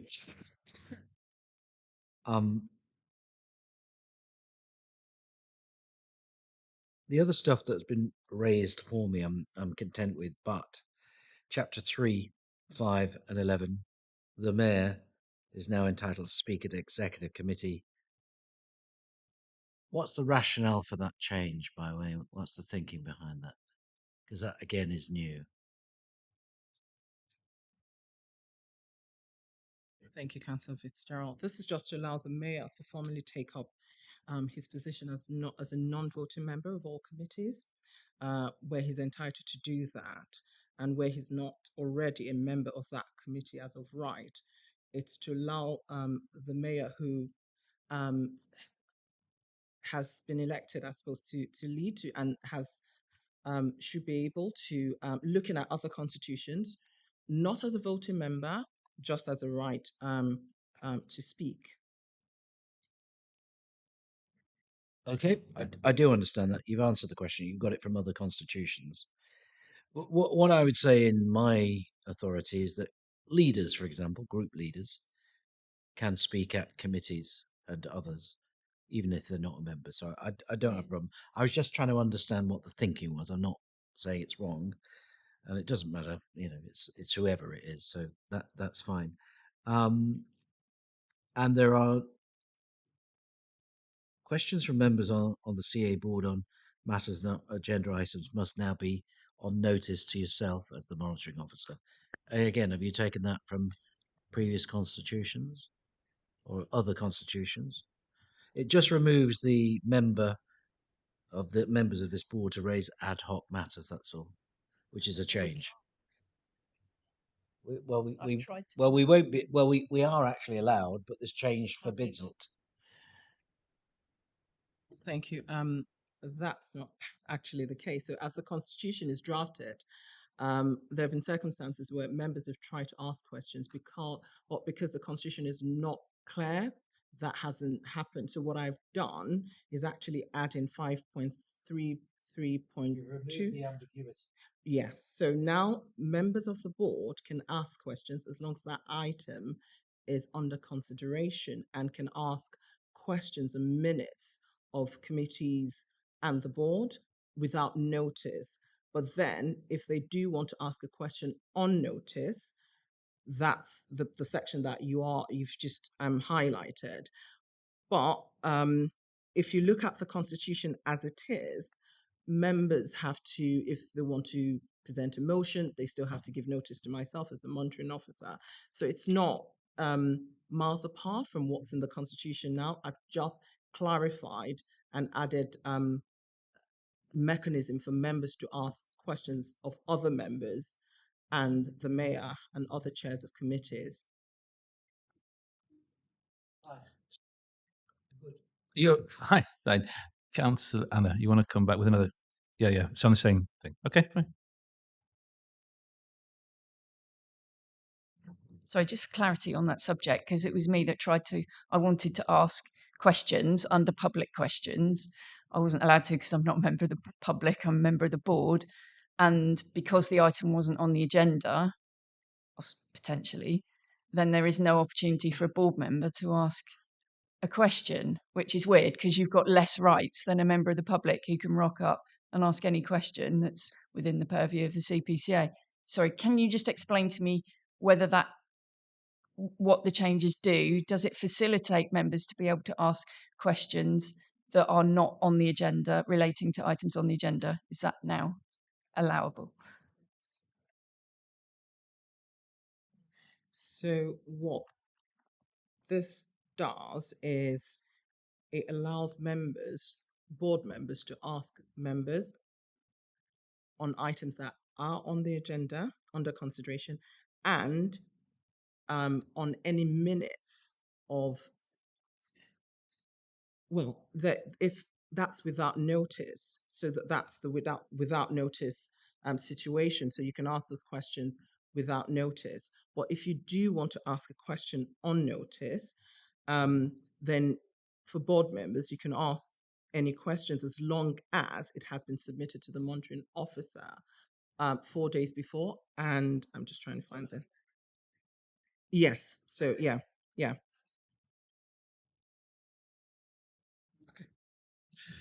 Thank you, Edwina.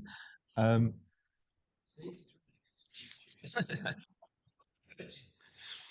you spot the spelling mistakes? And did you do the terms and conditions at the end? Okay. I can't see anyone else indicating desire for more questions to you, Edwina. So I'm proposing that we now move to the vote. And as I said, to be approved, we require a vote in favour by at least 2/3 of all members or their substitutes present and voting. For those in favour? And are there any against or any abstaining? So one abstention. Okay, that's recorded.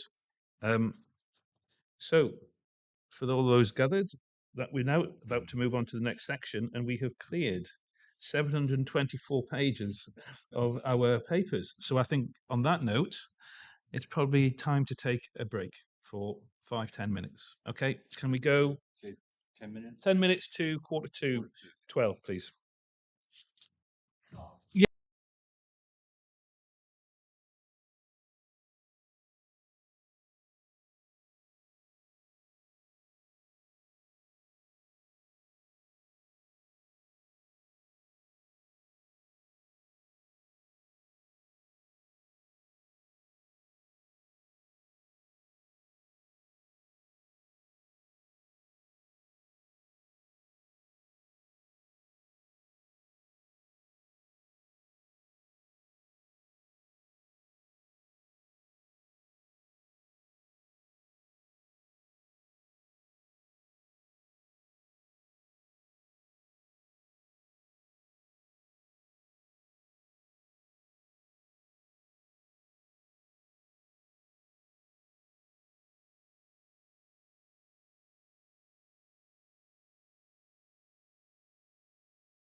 is decisions which are coming direct to the Combined Authority Board for decision. Just before we consider the items on the published agenda, we will consider the local transport model full business case 2023. This key decision was added to the agenda on the 21st of March under special urgency arrangements. The substance of this decision has been agreed previously by the board, and the report today is seeking the formal delegation of authority to officers to progress this. I am moving the recommendations from the chair, and I need a seconder. It's an extra paper, which can I bring in Tim, and I'm sure he'll help explain why we should be discussing it. And I'll get my seconder in a moment. Thank you. Thank you, Board. So on the at the January meeting of the 2023, a paper was presented to this board. So I'm here to present the paper on local transport model that's seeking approval for delegation to the Executive Director of Place and Connectivity to enter into a grant funding agreement with Cambridge County Council to develop for the development of the local transport model. To adhere to good governance, the chair of opening scrutiny agreed on the 15th of March that the key decision could be considered by the combined authority, and the reasons were given within the paper.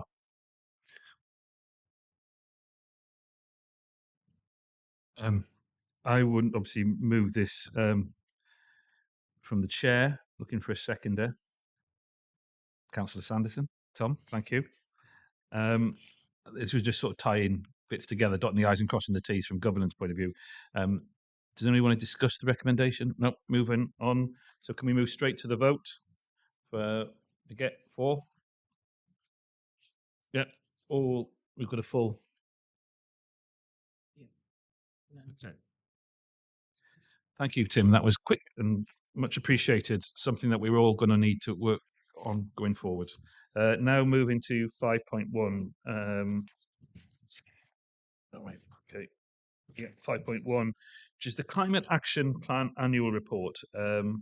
Councillor Bridget Smith will be involved in this as the report as the lead member for the Environment and Climate Change, but Adrian Cannard as the Strategic Planning Manager is also available. Bridget, are you going to present now? And I know you're removing the recommendation as the lead member for Environment and Climate Change. I'm happy to be your seconder. Is it okay? Do you want to present the report? Oh, sorry. Thank you very much. So I hope that the nice summary, which is all done in sort of pretty pictures and so on, I think is really helpful to show what's been achieved by all the partner councils. I hope that makes it very accessible to everyone to see what progress is being made.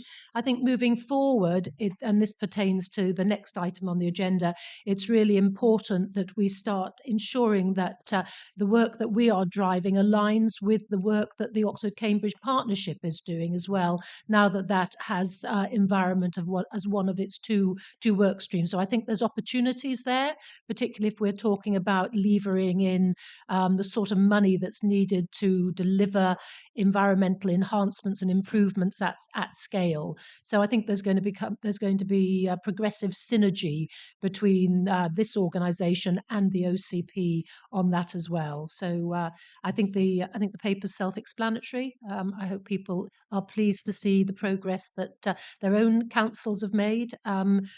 Promoted by this organisation, and I thank officers for the considerable amount of support that they have given me, but also in driving this work forward. Thank you. Yes, thank you, Bridget.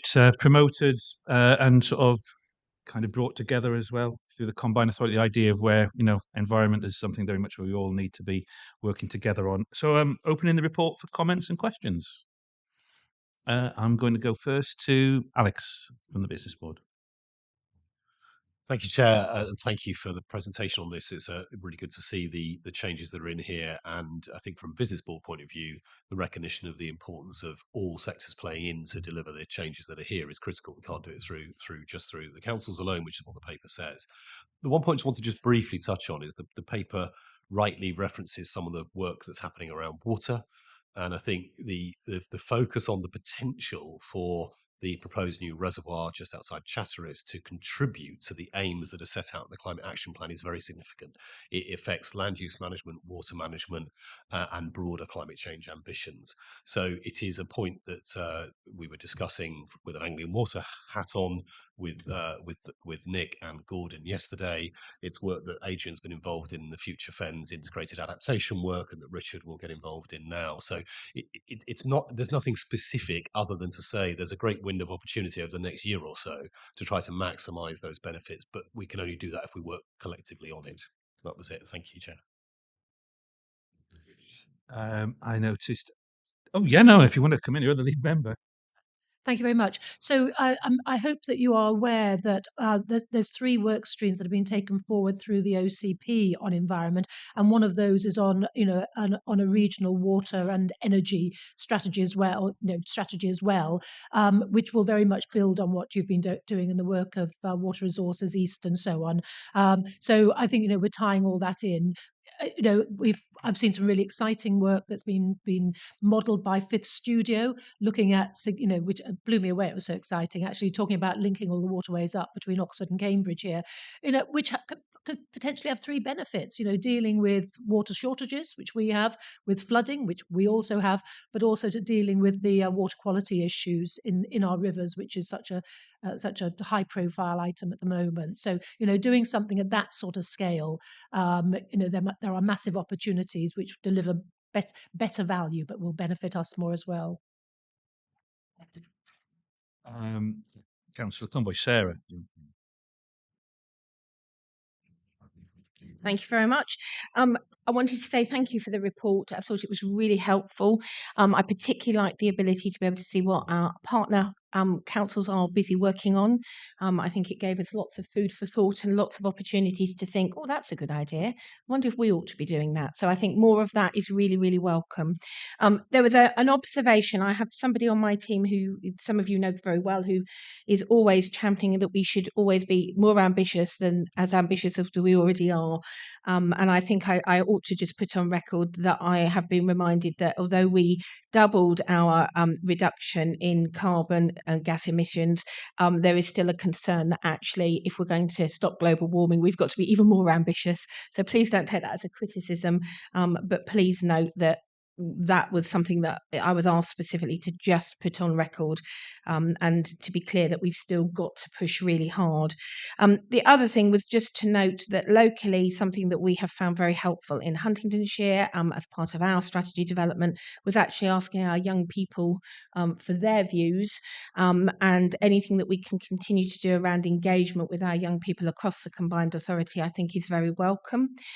When you ask people about what are our children and young people talking about as being really important in their well-being, nearly everybody says climate is a constant part of the conversation, and certainly some of the youngsters in our area that participated in our strategy wrote some quite powerful presentations that were given to councillors about why we need to focus on this for the future. It was quite sobering when an 11-year-old pointed out that if we don't sort this out and make this a priority, what their view of the future was going to look like. So I would just encourage that if there's any opportunity we can do that, or as partners to help do more of that, I think that would be really welcome. Thank you. Thank you. And Councillor Bailey. Yeah, thank you. When I think back to June 2021, we had a startling conversation that was pretty heated about the need to get on with this work, and buildings were burning and that sort of discussion. And it was me that pushed for an action plan last year. So it's good to see the action plan. It's good to see that stuff is happening. My main comment really is that the stuff that's in there is all about sort of models and setting up programs and setting up engagement plans and business cases. There's no real actual delivery of projects and schemes, and I don't say there's none. That's not true. There's less actual delivery of stuff on the ground that's going to make a difference.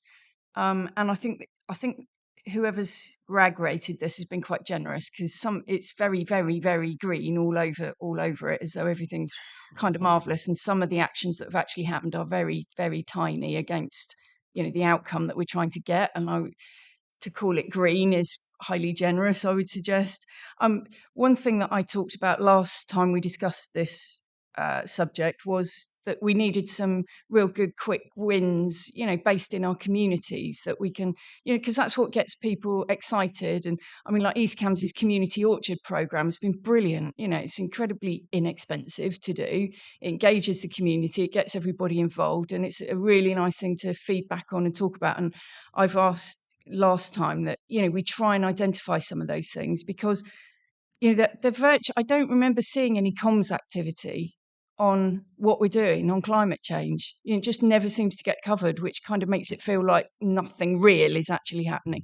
Lots of talk, lots of plans, lots of discussions, lots of business models, but nothing real on the ground. And we're 2 years on from when we had the discussion. So it's good to see it. It's good that we've got it there. I think building blocks are in place, but we've really, really got to get on with it. I think that's a challenge. That's to our report presenter. Adrian, do you want to come back on that? Yes, thank you, Mayor, and thank you on those comments. So I'll just pick them up in order and address those. So on the more ambitious on emissions, I think we all recognise that we have a huge challenge in terms of dealing with mitigation of emissions, and a number of the strategies that you've got later on the agenda move some of our mainstream work much more towards delivering those reductions. But it's something that we will continue to push. Unfortunately, the monitoring in the report is based on national data, which is obviously 2 years out of date and reflects the COVID year. So we do understand that the year following did still have reductions, but not to the same extent. And I think we are still far from the secure pathway to net zero that we want to be on. And we'll be looking at that through this year, partly through the recommendation on the data analysis. In terms of the engagement, we'll take that point away. We do have an engagement subgroup, and engaging with the younger people is something that we'll certainly explore how we can improve that with the group. In terms of actual delivery on ground, yes, we are in a position where we have been taking through the business cases. We have had some capacity issues in delivery. I'll be encouraged that we will be seeing that delivery this year. And we are currently engaged with our care homes project, where we're getting interest in terms of those which will come on stream this financial year, and our net zero program. So we are not perhaps where we would want to be on all of our ambitions, but certainly this year we'll see significant delivery. We'll also be looking at the resource challenges to the Combined Authority and our constituent partners to develop opportunities for attracting more finance in, to be ready for those perhaps opportune moments to grab either central or private sector funding to deliver projects. And that's something that we're trying to build up that pipeline to achieve.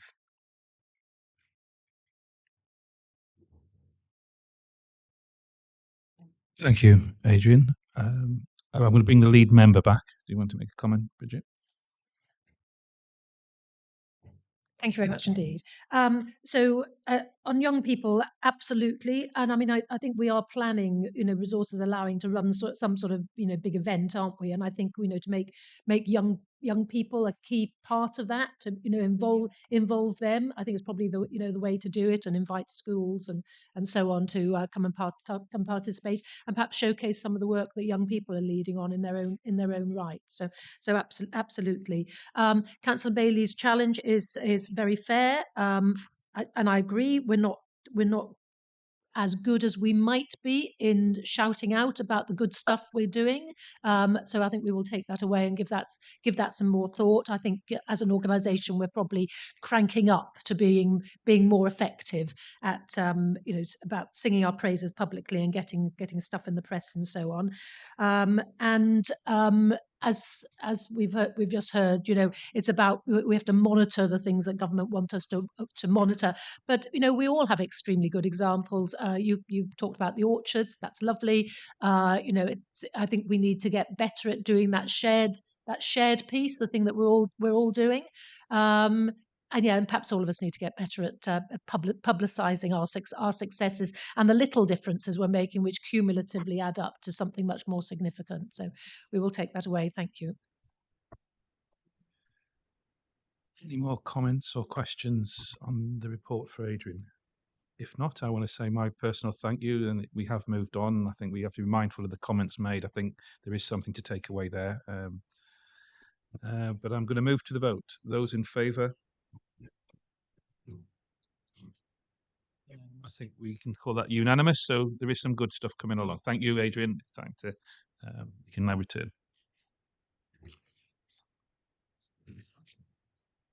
So I've got written down here that in the interest of making the best use of our time, there's quite a few things in items 5.2 to 5.7 that possibly we could move direct to the vote unless there are any particular matters the board wants to discuss.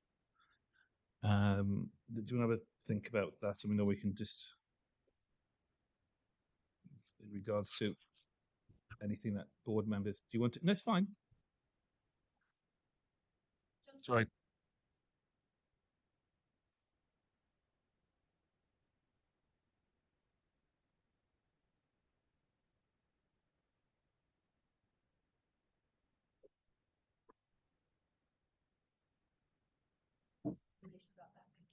Okay. Well, can I take 5.2, the report on the Oxford to Cambridge Pan Regional Partnership? Do you want to speak more on that as well? Oh, sorry. We can. We don't have. Do you want the report presented or? All right. So we're now on point 5.2, the Oxford to Cambridge Pan Regional Partnership. The report's in your notes, but Alex, please. Thanks, Nick. So the only point I want to make, very happy with the report, very sensible what's happening, and the structures all make sense. I suppose the only point I wanted to make is within the paper that there isn't a recognition of the potential value of support for the members who are going to be involved in the Pan Regional Partnership from the Business Board. In particular, my vice chair has done a huge amount of work on this and is a useful source of advice. Now, I'm sure you would use it anyway, but just for noting here, really, it's quite an important aspect where I think in the Business Board's new role, strategic advice into the combined authorities work, this as the Pan Regional Partnership seems an obvious route in. So I mean, it may be almost a non-point, but I didn't want to let the report go without just referencing it. Thank you. And over to Wayne, Councillor Fitzgerald. Again, I'm not going to labour overall the report, just some observations. Peterborough in itself already is a member of this group. So, but if we're talking about a combined authority perspective, I just want to put a couple of points in, and I'd made the same points to them previously in its previous guise, that it should just not be for Cambridge and Oxford centric if you want wider buy-in of the other partners. So, for example, Peterborough and other areas. And I know probably Councillor Bowden would feel exactly the same thing. I don't think he was a member of the previous one and probably isn't a member of this one for those reasons. So a focused set of shared objectives must be established to ensure that buy-in from all partners. And we need some impactful and not too locally focused high-level stuff. 3 to 5 kiosks of government to unlock growth across the partnership would be a good thing to start with. So just a couple of observations, which I would be pushing those from my perspective. But if that's a combined authority thing, I think, the combined authority represents the whole area, not just Cambridge. And of course, it doesn't represent Oxford at all, but you know what I mean. Okay, working together, combined authority, stronger together. I think that's what it is. Okay. Can we go to a vote on 5.2, Oxford to Cambridge Pan Regional Partnership? I've got to do it officially, though. So, are we in favour? All right. Sorry. Are we good? Unanimous? Thank you. So we'll now move on to, because 5.3, which is property acquisition for Peterborough Bus Depot. And this is being presented by... I could give a Okay, fine. few words, and it maybe there's more. But this, if you remember, there was a group of 3 projects that we were able to submit just before Christmas. Let's read this bit. Yeah. Okay, sorry. Yeah. All right. Sorry. For the benefit, so item 5.3, property acquisition for Peterborough Bus Depot, and I'm moving the recommendation from the chair, but I'll need a seconder. Anna Smith. And now there is this within this report a number of appendices which are exempt from publication under Schedule 12A of the Local Government Act 1972 as amended, and the public interest in maintaining the exemption is deemed to outweigh the interest in its publication. Do any members of the board want to discuss the exempt appendices?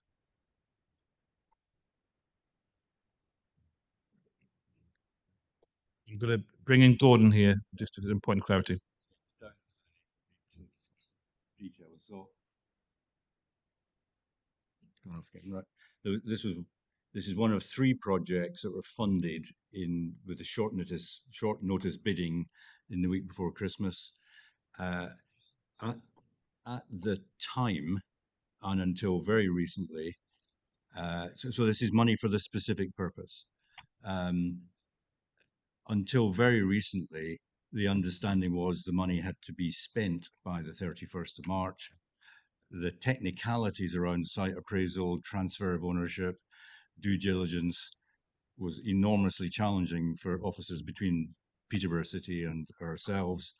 We have managed to clarify with DLUC very recently that stipulation is not going to be enforced, and therefore the sensible thing to do is to take an option rather than try and cram the final decisions into something that's probably undeliverable. Is that the question, or was another?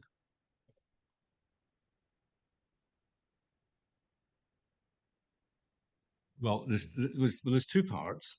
The proposal to develop a bus station in Peterborough has been an aspiration for a while. There's this option to do that with electric charging as part of it.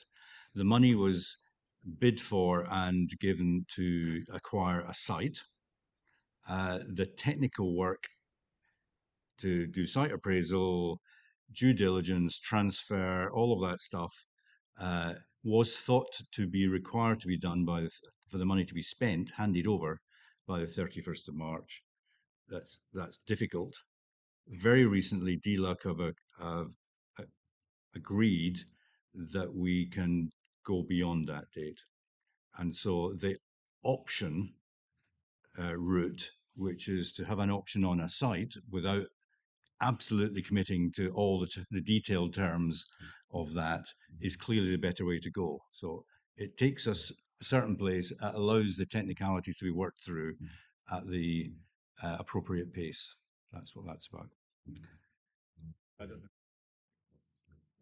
know. Thank you for going for clarification. I do appreciate, Nick, you're also here to answer any questions, and I believe there is one from Wayne, Councillor Fitzgerald from Peterborough. Questions or observations or helpful information might also help Bridget as well. So you will know that I've expressed a desire to move us forward in terms of the green credentials and cleaner, greener buses in Peterborough vis-a-vis Cambridge, and felt that we've been missing out for some time. Now, the opportunity came along just before Christmas, and we were fleet of foot enough to get in a bid because government wanted to, for whatever reason,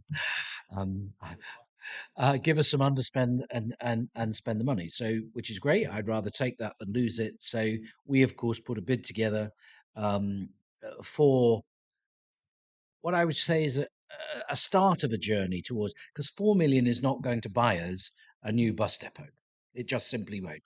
And also, it's not something that has been finalised with operators, whether that be Stagecoach and others, about what the final thing will look at. The pressure, as Gordon was highlighting, was about when you had to spend it. That pressure has subsided slightly by a change of tack from DLUC, which we're grateful for the money. So it gives us a bit of breathing space to look at the site option that we've got in front of us, but also If there are better sites, it also allows us to do that. So as an authority and as the area, we don't want to lose that money. And I'm sure Bridget and others will agree that we need to see the electrification of the bus network in Peterborough as soon as possible, because it's pumping out, loads of CO2 and air pollutants in the city.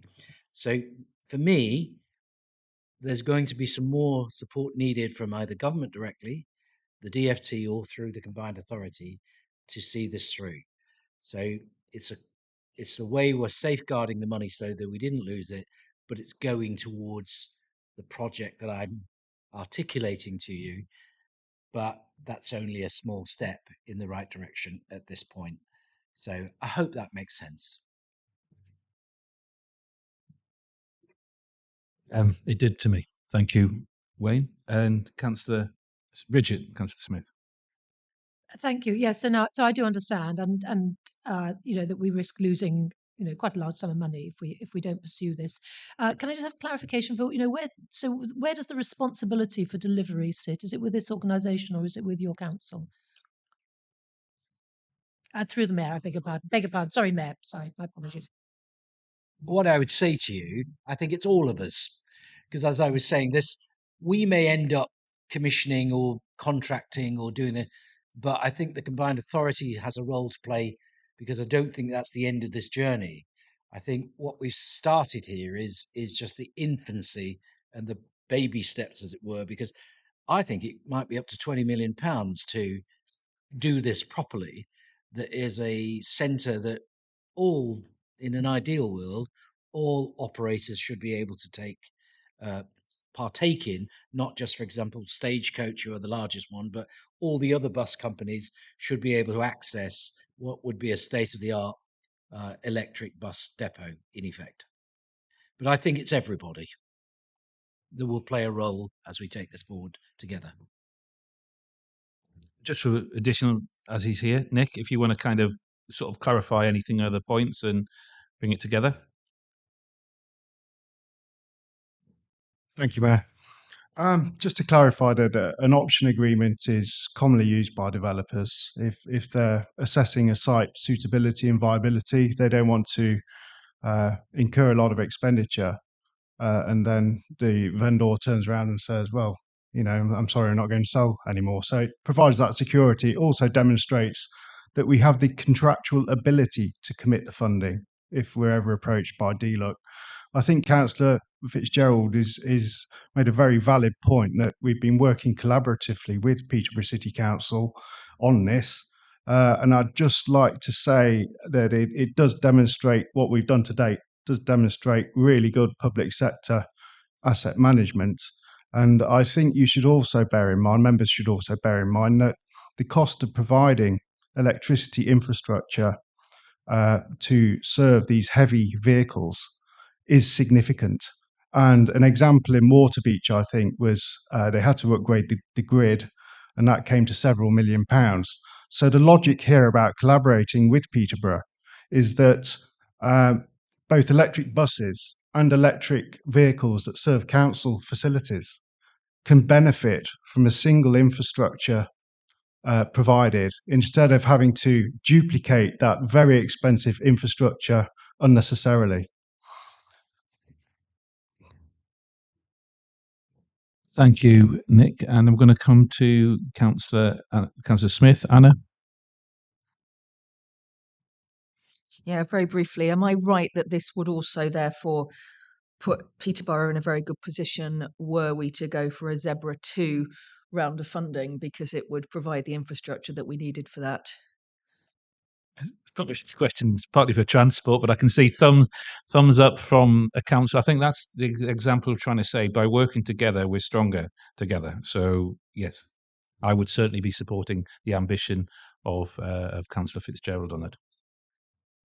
We're at the beginning of a journey, and Nick, I thank you for the hard work that you've done, fleet of foot, working alongside Peterborough City Council. Thank you. We have to do a vote. Those in favour of the recommendation of this report? Unanimous. So thank you again, and thank you, Nick. I did mention the thing, items 5.4. If we could just take them all as one go, or does it? Yep, no, that's what it's there for. I mean, it's the option to do it, but no, I like it. So it gives me more time to speak off to my spiel. So item 5.4 is a Market Towns programme report, focusing on the full business case for supporting community-owned businesses and social enterprise in rural hinterlands. Domenico Cirillo, the Business Programmes and Business Board Manager, is joining us virtually and now will hopefully, if the magic of technology, will introduce the report. Domenico, Dom.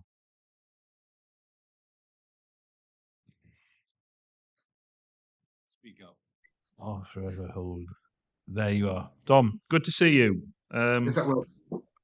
Thank Yep. you, Mayor, and good afternoon, Board.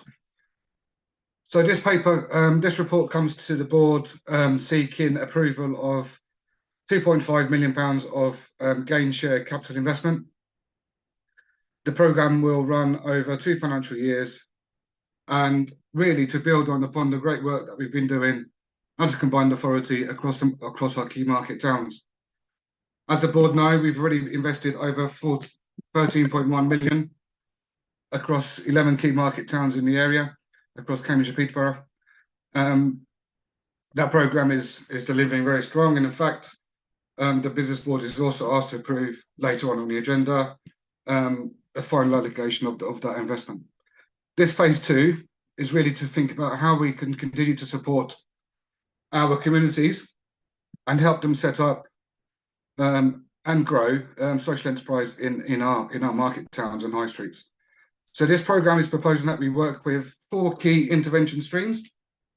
The first one is to work with support partners to provide provision to bring back into use redundant assets such as village pubs, town pubs.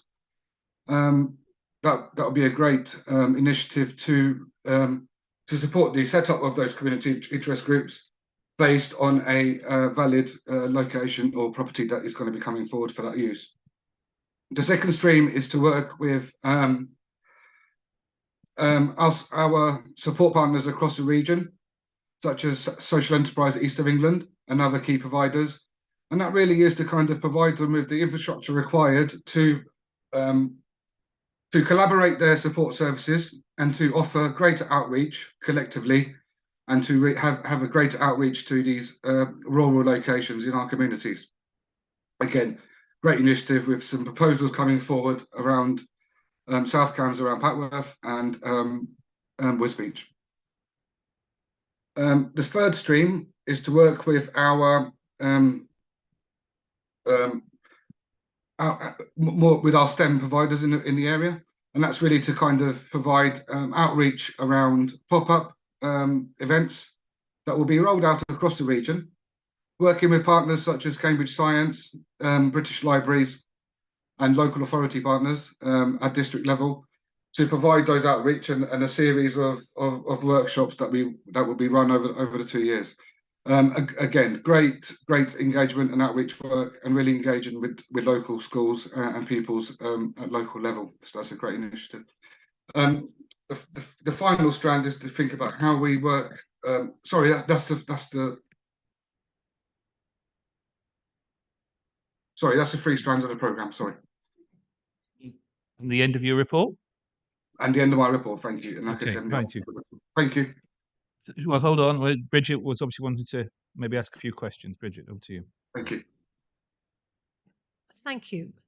So, I mean, it all sounds lovely, but this is quite a radical departure from anything we've done before, and I kind of wonder why at this stage we're doing that. I mean, I have masses of faith in Domenico to put this together and so on, but as an organisation, are we ready to deliver on something that is really quite different to what we've been doing? There also seems to be quite a lot of sort of duplication. So, community ownership of local businesses, actually, that's something that local authorities do through community assets already. So, we already provide a big resource amount of resource for villagers wanting to take over their local pubs and so on. So that's already happening in our end. On the STEM work, again, people like GCP and Form the Future are already delivering on some of this stuff. Now, if what we're doing is putting in a small amount of money to add capacity to what's already going on, that I understand. But have we done the work to identify the need before we crack on with this, before we start putting money into it? And it's not an insignificant amount of money. Do we know the need and the demand is there? Because we do, we have some history of investing in things where actually the need isn't clear. So I just wonder whether this is the right time to be doing this. And I'd like to know how much engagement there's been with each of our local authorities on this to make sure how we are part of it as well. Because I mean, Dominica talked about supporting partners. How much engagement has there been, and we are those partners as well. So it sounds lovely, but is what I'm saying. Domenico, as officer who's done some work, I know you've kept me up to date with all the ambition around this and use of gain share funds. Do you want to come back on that challenge from Bridget from South Cams? And no, thank you, and thank you, Councillor Bridget. Just trying to take each one of those points in turn. So first of all, if I can just address how much have we done in terms of researching this, and why are we shifting so far?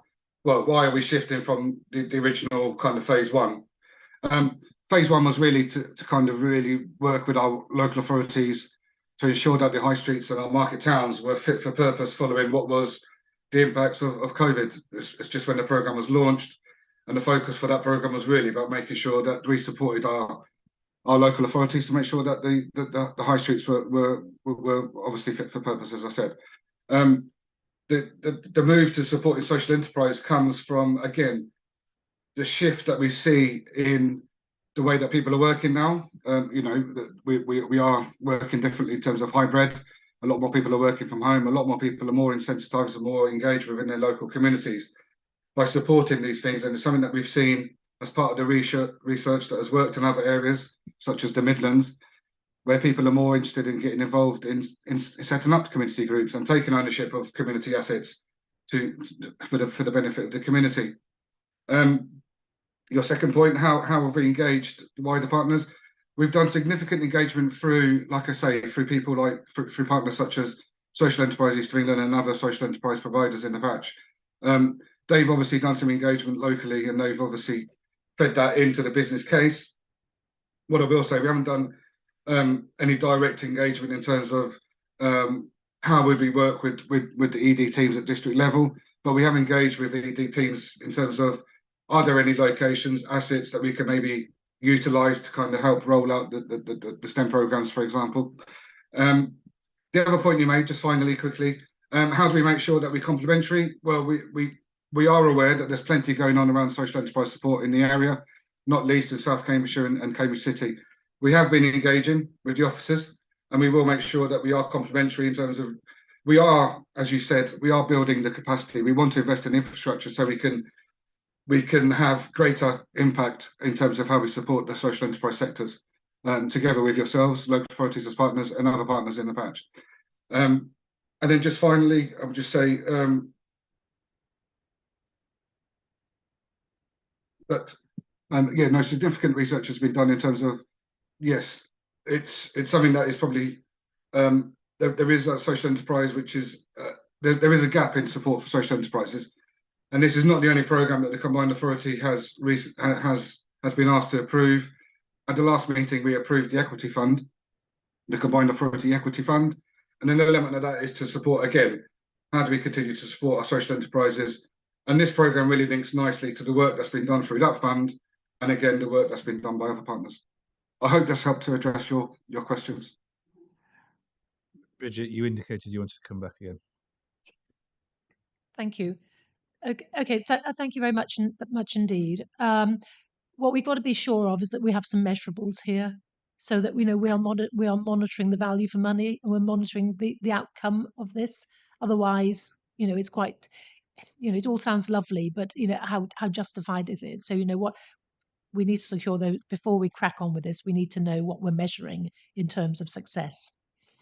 Absolutely. Back to you, Domenico, on that within the system. I mean, we obviously have in the past, quite rightly, supported our market towns ever since the inception of the combined authority. This is another iteration. I'd be interested to know how we've done that in the past, but also going forward, and with particularly the challenge from Councillor Smith, how we're going to make sure that we get value for our money. No, absolutely, thank you. So there are a number of KPIs that we've identified in terms of monitoring performance and return on investment around the programme.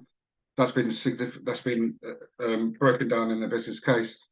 What I will say is that we do plan on producing a prospectus and publishing that, and that will obviously set out what the objectives of the programme are, the criteria, and obviously the kind of outputs that we were expecting to deliver through the programme and through our partners. I'm going to move on and give an option now for Councillor Smith, Anna, from Cambridge City.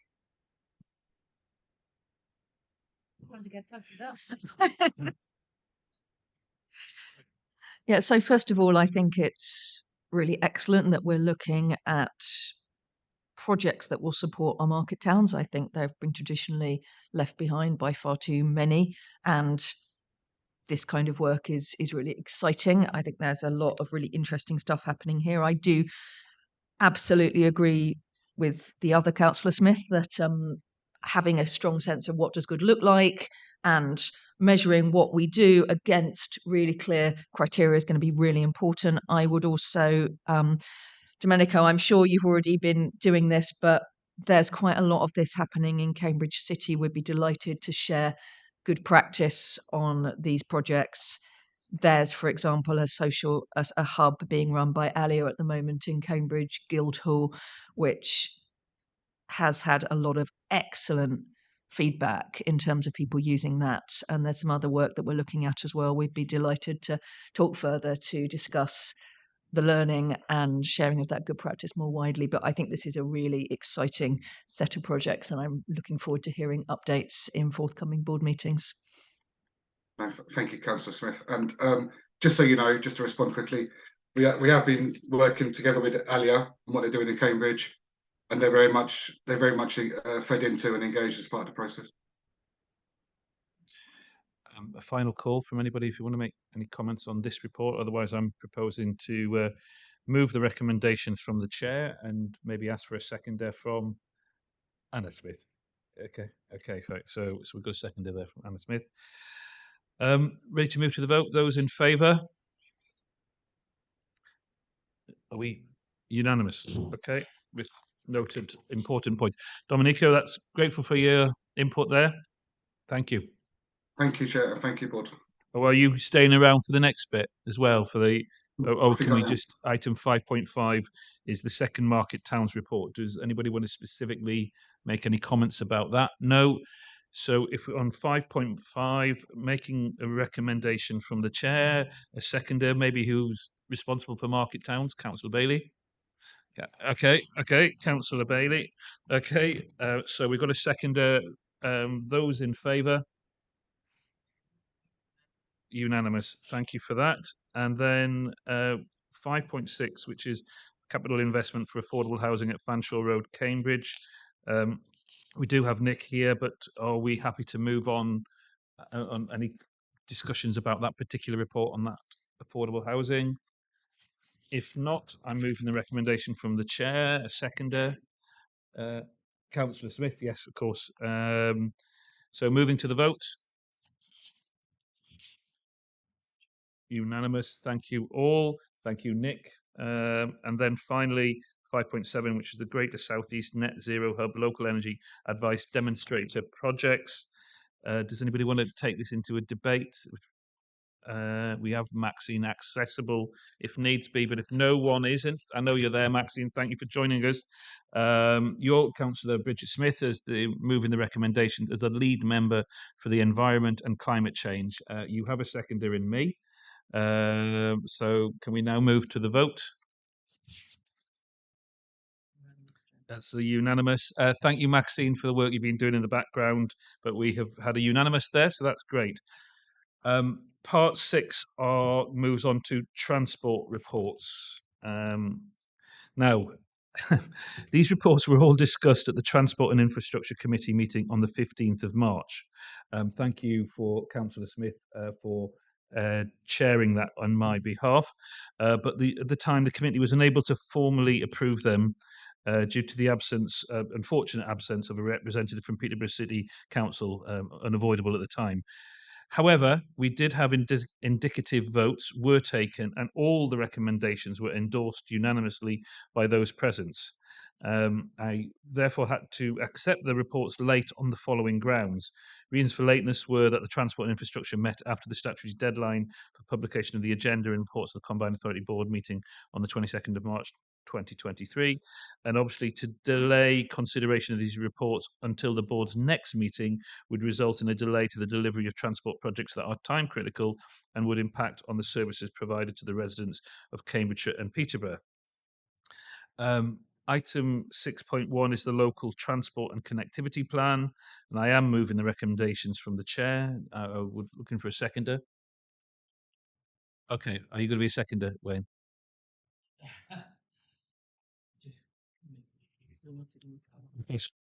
If you just indulge me for a moment, Mayor, if I may, just to your opening remarks, because as it was a matter in public and it created a little bit of a public storm, so much so, I have 3 questions tonight at my own council meeting about the non-attendance of the Peterborough representative at that committee. So what I would start with, to those people that attended that meeting, particularly members of the public, apologies, but as you rightly said, and I have been given permission to expand on the reason, that the member concerned, his father-in-law was close to death, and he unfortunately could not make the meeting, but due to, shall we say, human error, both at the Combined Authority and at Peterborough City Council, a substitute could not be actioned in time, but that's been looked at again and processes were tightened up.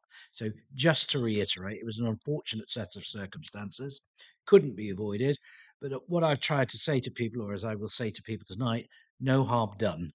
It's just one of those things. But if people wanted to make it a political issue, shame on them, because I'm certainly not.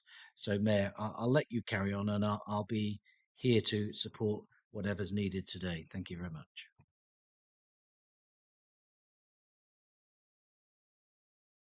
Thank you, Councillor Fitzgerald. So this is 6.1, as I say, the local transport and connectivity plan. Does the board want to debate this report? Yes, I get that impression. Okay, so we will be debating the report. Do we now can we open it up for get the report provided? Or do you want to, Councillor Bailey, Anna? Do you want to give a quick update? I think in the circumstances, it's an important document, and you are here, Tim. So can you present the report, and then we'll obviously be discussing it in a while. Okay, over to you, Tim. Thank you, members. So I'm here to present the paper on the local transport and connectivity plan and seek approval from board for the digital policy. The Transport and Trucks Committee gave a series of feedback on the plan, but were overwhelmingly positive on the document. The document itself is currently draft and is lengthy. On agreement around the wording on the plan, it will be made punchier and more presentable. As part of the process will be made in order to make it more legible. The maps and also pictures will be updated, as some of those have been put in for whole purposes. For example, we do recognise that the picture for in Ely is not the cathedral, and that's an error, but it will be updated along with all other pictures and maps. The strategic part will continue to be updated with constituent councils and with a detailed implementation plan being developed following the agreement of the overarching strategy and alignment to the budgetary work being undertaken.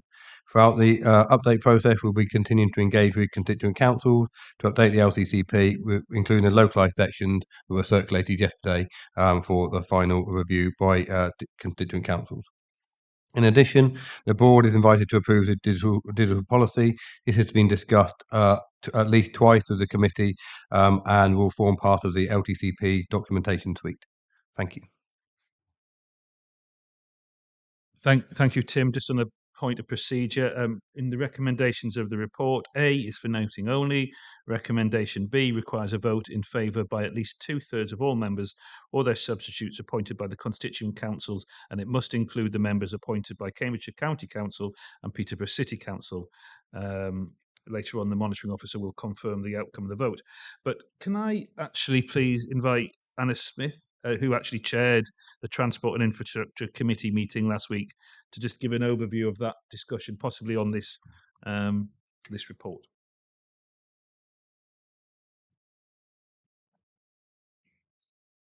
Thank you, Mayor. Yes, and it was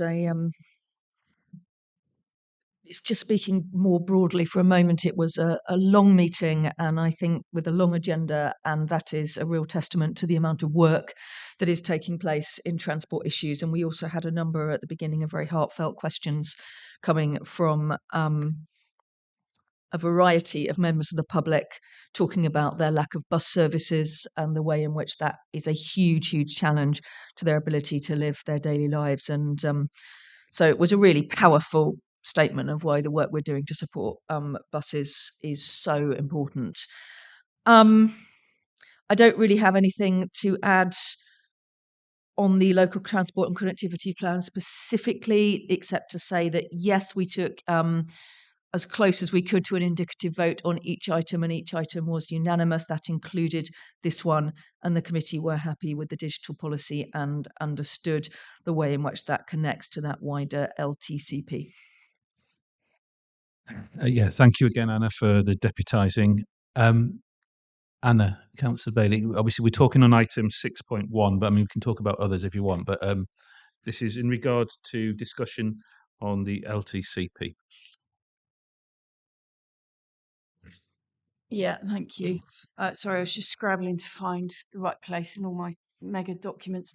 In terms of the East Cams section, which is Appendix 3,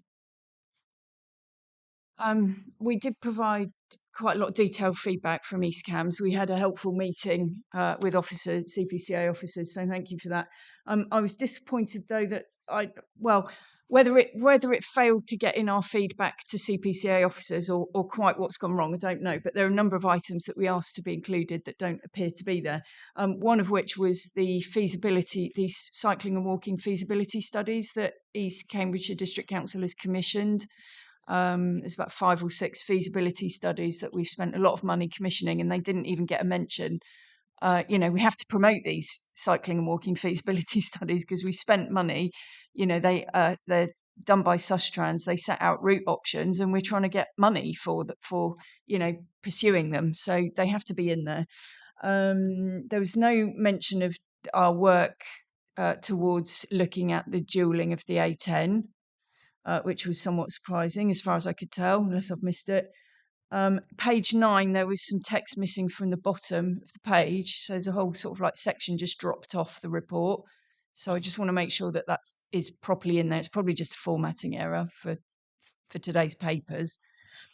And also, I was just keen to understand what's going on with the loss of the Lynn Road cycle lane, but I'm happy to take that offline because it's a very parochial issue. But more general point about the main document itself, under demand management, disappointingly, there's a reference to road user or congestion charging and workplace parking schemes, which means that I'm not in a position to support the document today because East Cambs District Council has passed a motion against congestion charging or road charging schemes. And I would really prefer that to be taken out, so it's not preempting, anything.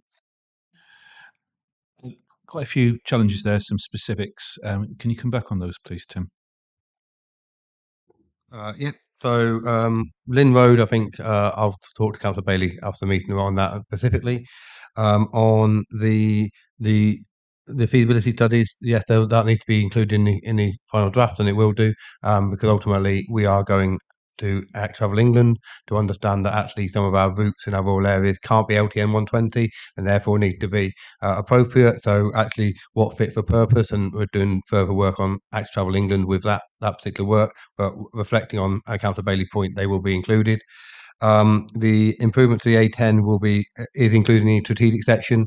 With what we're trying to do is not do necessarily repetition across all the local areas as well as the strategic areas, but that's included in there.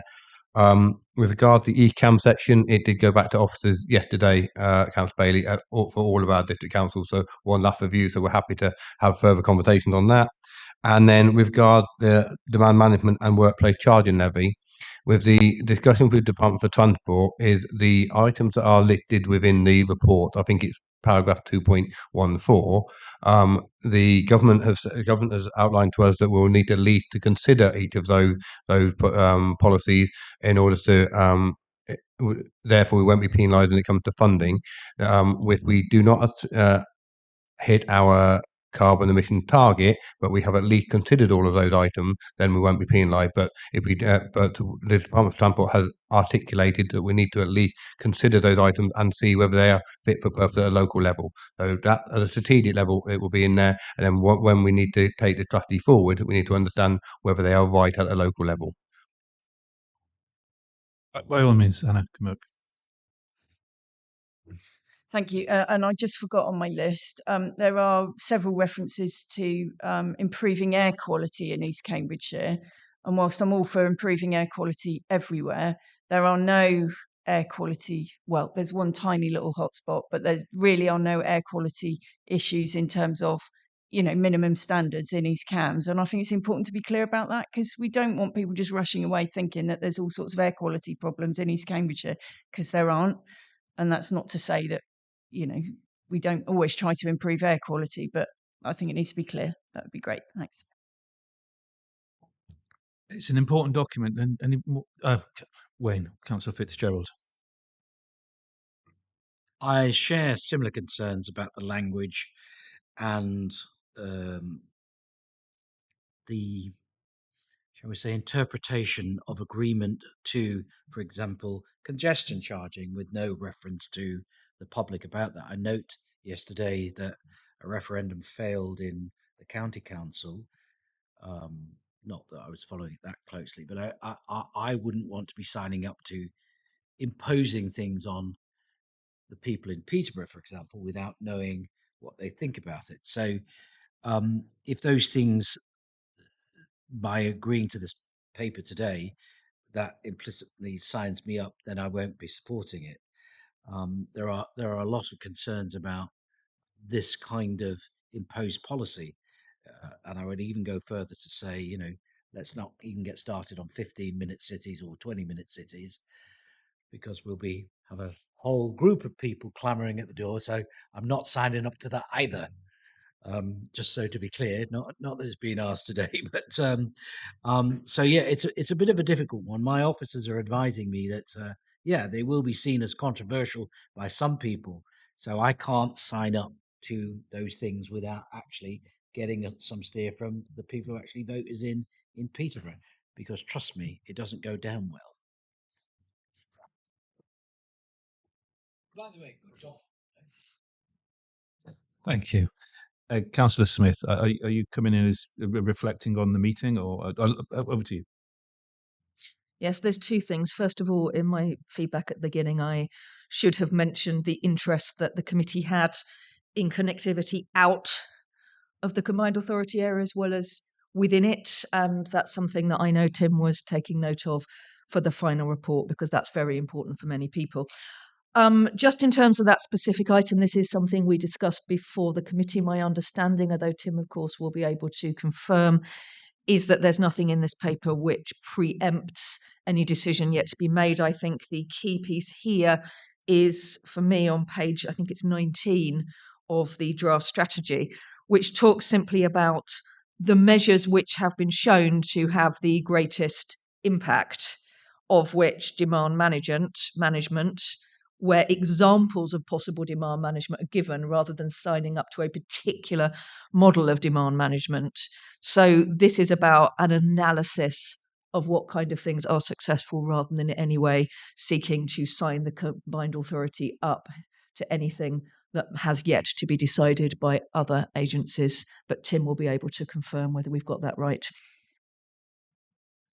Just on a point, Tim, are there page numbers on this document? Because, because, all right, right, okay. Anyways, I'll come back to that challenge, but I'm just page numbers might have been a bit more helpful. Okay. So just in relation to Councillor Smith's point, yes, it is not signing up. It's about the analysis piece of where we're currently at on the process. But there was just to make members aware in the current LTP itself, there is reference to demand management in the current LTP. So just so people are aware, it is already in our current policy document as well. I think I'm going to let Anna come back. Anna, do you want to come back on that question? I mean, there are lots of demand management strategies that aren't mentioned there. So I don't know why it's picking out those ones for mention. There are many other demand management strategies that could be deployed, like, you know, seriously good turn up and travel public transport of the nature that this organisation was previously discussing, but that's not mentioned in there. So I think to put a list of certain demand management measures is leading the debate and the discussion. I would prefer to see them taken out. If they were taken out, I feel I could support this document. I don't see why we have to list demand management measures, given that it's hugely controversial and sensitive issue, and that many demand management measures that are available to us are not listed, thereby causing concern that the ones that are listed are the ones going to be under discussion. So, you know, that's where I stand on it. Maybe before you answer that, Councillor Fitzgerald again. It'll be very quick. I think I agree with Anna. And I would urge you all to look at Thetford Council meeting, if you haven't watched that meeting, and about the implications of agreeing to something, even if it's just to look at it or consider it, and find out what the public think about that. So it's on YouTube. Makes an interesting watch. But I can't agree to that if that's in there, because just by agreeing to it, I'm even considering it. And you'll know what I'm talking about once you've watched that meeting. As a lead member for the environment, I think it was helpful if you could come in, Bridget, and I don't know if I happen to make any comment, and then I'll maybe going to be moving to the vote. Thank you. So I will pick that up, but I just wanted to a point of clarification from Tim, if I can, about what he said about this list at 2.14. So my understanding of what Tim said was that if we fail to meet our carbon reduction targets, we will then have to demonstrate to government that we have given consideration to all the things on this list. So that's my understanding of what Tim said. So it'd be interesting to know, is this list dictated, this particular list dictated by government? Is this an exhausted list? You know, it strikes me, if I understand Tim right, that we don't have any choice about stating that we will give consideration to all these things if we fail to hit our carbon reduction targets. On which subject? Our carbon emissions currently run at 25% above the national average, and that is due to transport, exclusively to transport. So the odds of us hitting our reduction targets, I would say, are pretty slim, unless somebody here, you know, is more optimistic than I am. So, you know, we just have to have a reality check here. I know the politics of this is difficult, but, you know, if we stick our head in the sand, you know, our heads will be underneath the water, you know, once the sea level rise has happened, and there won't be an East Cambridgeshire or a Fenland or a Peterborough or a South Cambridgeshire for us to worry about. But I mean, what the clarification I need is that it's government saying that we have to publicly say that we will check these things, please.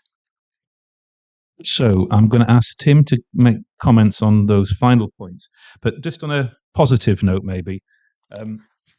This first point, we're actually just noting this. We actually, so the recommendation is to note and comment on the updated draft of the local transport and connectivity plan. I think we've probably now had an opportunity to have the comments, and I'll give you Tim to come back to it. The actual only thing that we need to take a vote on, and you know, do that after Tim, is the combined authority board is inviting you to approve the digital policy. So Tim, I'm going to give you the floor, and then can we move to a vote, please? So just to clarify the question from Councillor Bridget Smith, yes, that is a position that with the being penalised. The list that's included is what we've got from our insight from government. When we get the guidance, we'll know exactly what that list is, but that's the insight that we got from government through my conversation with them. So that's where it comes from. It's not something that's dreamed up by ourselves.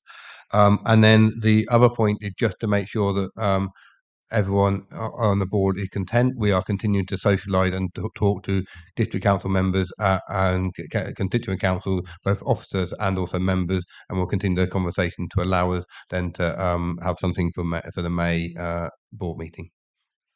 Okay. Look, I'm very grateful for all the input and comments, and as it's obviously a live document that's still developing. So I'm going to suggest now that we move to the vote. The recommendation A is for noting only with no vote required, and then recommendation B, as I said, requires a vote in favour by at least 2/3 of all members or substitutes appointed by the constituent councils, to include particularly the members for Cambridgeshire County Council and Peterborough City Council. The monitoring officer will confirm the outcome of the vote. Those in favour? It's on recommendation B. You're noting only A. And it's item 6.1.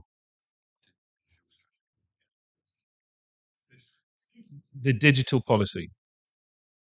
Okay. Thank you. Thank you, everyone. Thank you for bearing with it. And Tim, thank you for the input there. So obviously we're still in the transport purview and everything, but we're going to bus strategy. Perhaps unsurprisingly, I'm moving a recommendation from the chair. I'm looking for a seconder on this report. Councillor Smith, Anna Smith. Does anybody particularly want to discuss this report? We have Tim here. Otherwise, I can just move straight to the vote. Okay. I'm not going to. Thank you, Anna. Do you want to just move forward? Yeah, happy to discuss. Yeah.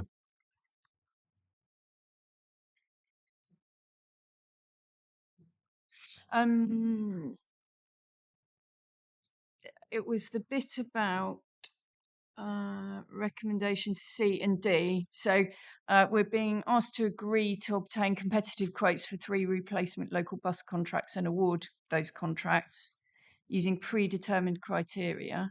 And we're being asked to delegate to the Exec Director, Place and Connectivity authority to tender and procure for further local bus services subject to there being approved funding. So there's a number of things that brings to mind, and I don't know what the predetermined criteria are, and they're probably in there, but as I say, I haven't had the amount of time I would like with these papers. So my question is, are we using the bus framework to decide on the outcome? Are we just going to every service that's kind of handed back, are we just going to go out to procurement on? And that's an open-ended checkbook, really. But it says subject to there being approved funding. So is the funding envelope the 3.8 million that was raised? And then once that's gone, it's gone. And if so, if we're not applying our bus framework to these decisions, why not?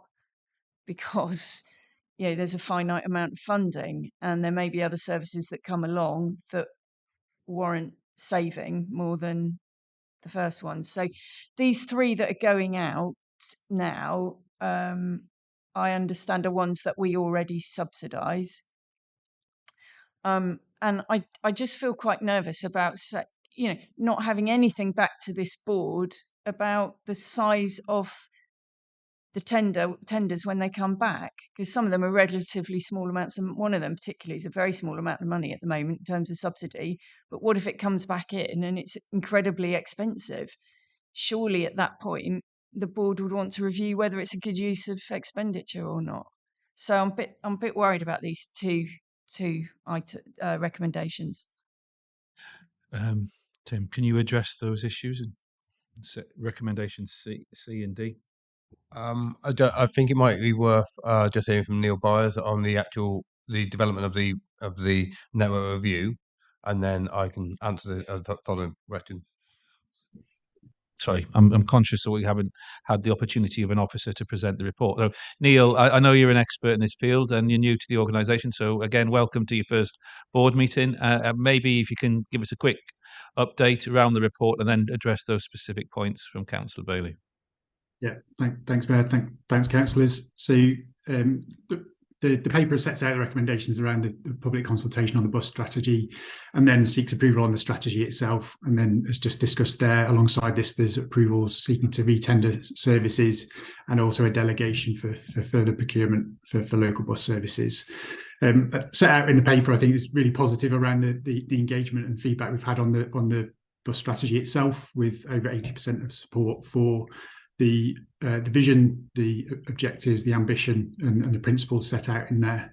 I think a lot of within the feedback and comments received, obviously the eagerness to see the detail. The strategy itself remains a relatively high-level document that sets out the ambition, and then documents like the bus service improvement plan and other documents will start to set out how that will be delivered in the short and medium term.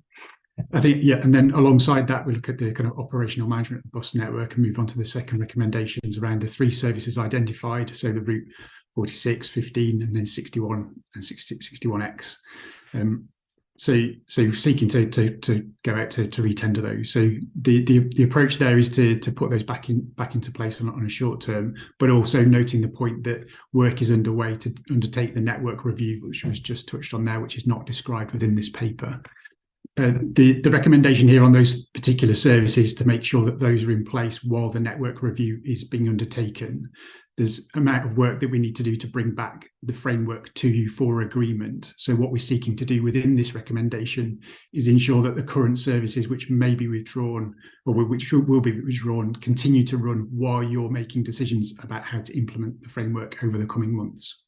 And then alongside that, a delegation is sought to ensure that we can take operational decisions on retendering services in the short term before that framework is in place, and then in the longer term against the framework that's discussed, so that we can assess the value for money of each of those services as part of when services are withdrawn, but also reviewing what you want to see from the overall bus network and the services that you support.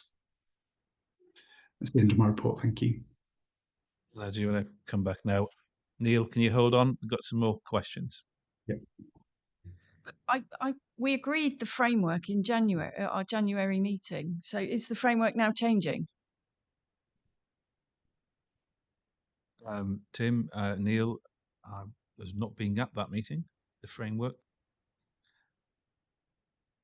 I wasn't at that meeting myself, Tim, so maybe look to you to answer that question, if that's okay. Yeah, I thought I was in the process of turning the microphone on, Neil, sorry. Yeah, so regards the framework, we had an initial discussion around the actual framework at the board meeting and said that actually we're going to come back with a revised framework later in the year. That's where that was the position that we were in, and that's the work that Neil has been progressing quite thoroughly and had taken it to lead a strategy about an update about where we currently are.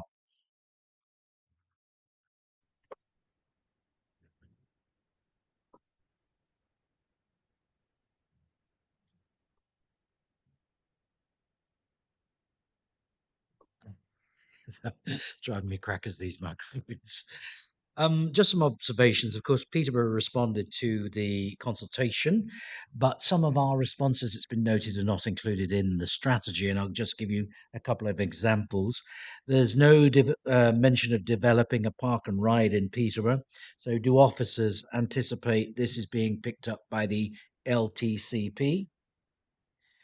The strategy talks of zero emission buses and a transition to low emissions, which of course we'd welcome, but have the CPCA considered introducing minimum standards now, as we do have concerns about emissions from some of the buses operating existing routes? Also, as a final point, for example, these are the things that we put forward and officers have noted they're not included. So just a reminder, improving accessibility for people with restricted mobility. We're of the view that the strategy could be stronger on that topic.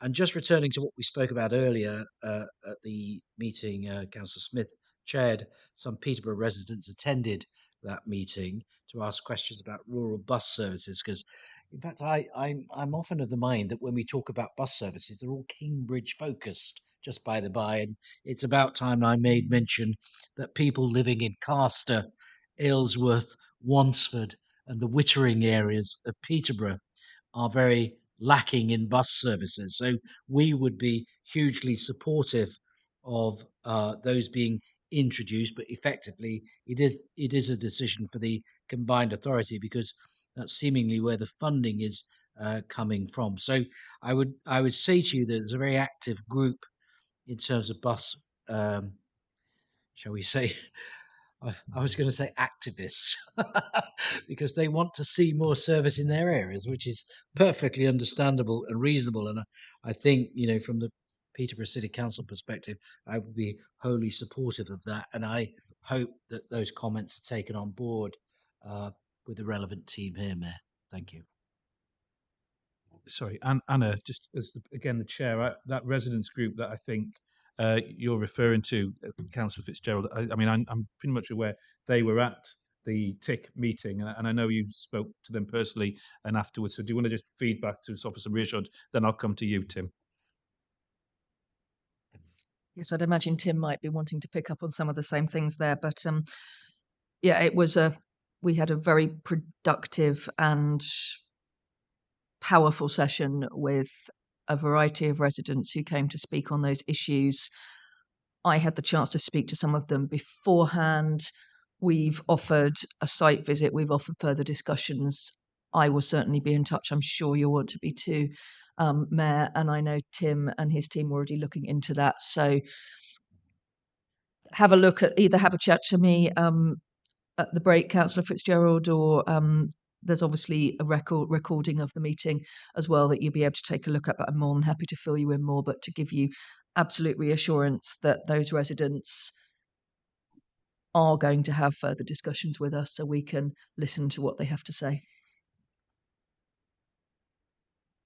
Fine. I'm just going to give the final word maybe to yourself, Tim, to wrap it up, and then we'll maybe move to the vote. Yeah, so just to pick up those points from Councillor Fitzgerald, so the Park and Ride perspective will be part of the LTCP and form part of that document in a local section, and it may well also be reflected in the BSIP because there may be our bus service improvement plan which will be coming back here. So we need to consider whether that's appropriate in the BSIP, but it will definitely be in the local transport connectivity plan as part of our strategy going forward. Our deal with emission buses, I think we touched on this meeting's already touched on the possibility to do a DEBRA phase 2, which is around linking back to the bus depot and looking at a bid for Peterborough specifically, but actually looking at a minimum standard across the board. And then regarding accessibility, I think that's another point that needs to be picked up at the very highest level, strategic level, which will be in the LTCP and need to be reflected in there, both within our KPI, but with our strategic section as well.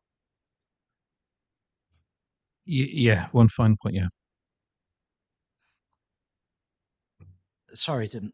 Just one point about the BSIP, which of course has been talked about endlessly, about the failure to get some money. And there was a comment about ambition and detail.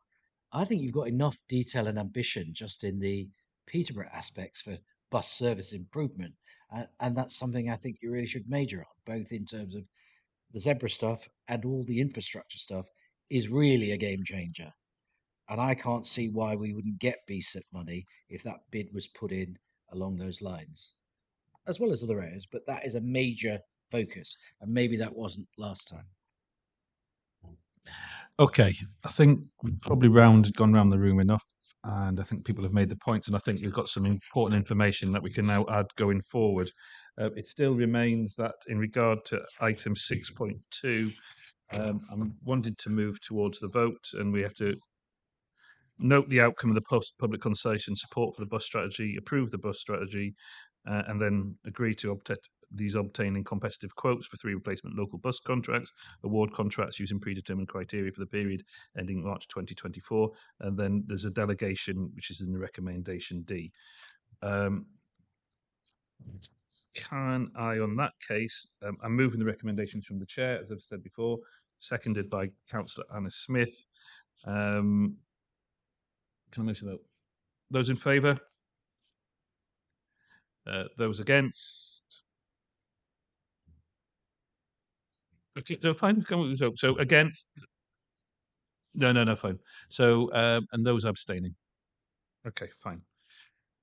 So we are now moving on to item 6.3, which is the alternative fuel strategy. Does anybody particularly want to discuss this, or can we just go straight to a vote? I'm hearing straight to the vote, not to undermine the good work on here. So, moving to the vote, recommendation A for noting only with no vote required. Recommendation B to D require the vote in favour by at least two-thirds of all members and the substitutes, with representation positive from Cambridgeshire and Peterborough City Council. Those in favour? Unanimous vote. Okay. I know we could probably take the 6.4 active travel fund. Any discussions about that, or can we move straight to the vote? Okay, moving straight to the vote. Those in favour? Any unanimous again? Sorry, I mean, I can also take the Transforming Cities Fund replacement projects and also the Peterborough Station Quarter at 6.6 and also 6.7. We can all take all those together if people are happy. Is that, they were all given, right, we are. Is that okay from a monitoring officer point of view? So 6.5, 6.6 and 6.7. And we're going to the vote. Those in favour? And they're all, are we happy with them? Unanimous. Okay. So well done. Thank you, Tim, and all the transport team for all the work on that. I'm conscious that there are some sandwiches outside. It's 1:10. I don't know if people want to take a little bit of a break, grab some sandwiches for maybe 15 minutes and come back here. Or give people the option of pushing through. I'm happy to push on, and the sandwiches will still be there. All right. Do you want 5 minutes then to go and 5 minutes to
I know.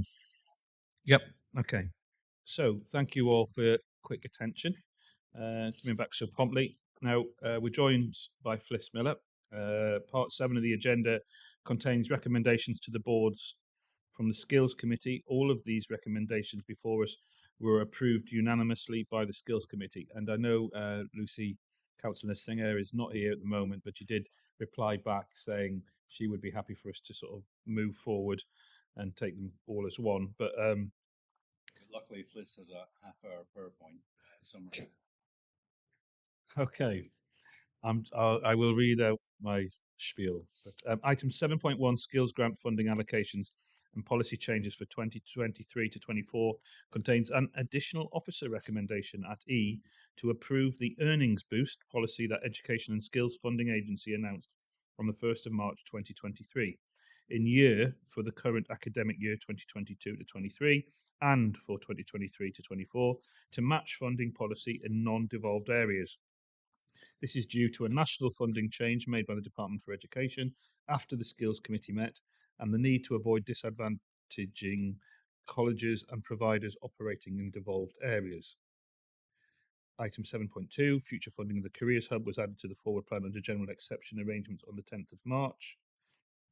And as I said, these recommendations have already been debated in detail by our subject experts on the Skills Committee. So I propose that we, that we move these key issues. Do you want to do a brief overview for key issues before we move directly to the vote? Can you do so much work, I think it's almost rude not to do it. Can you just bring in a few positives, please? I will do. However, I do appreciate that all your time is very precious and valuable too. So, as the Mayor has indicated, all of these papers were unanimously supported by the Skills Committee.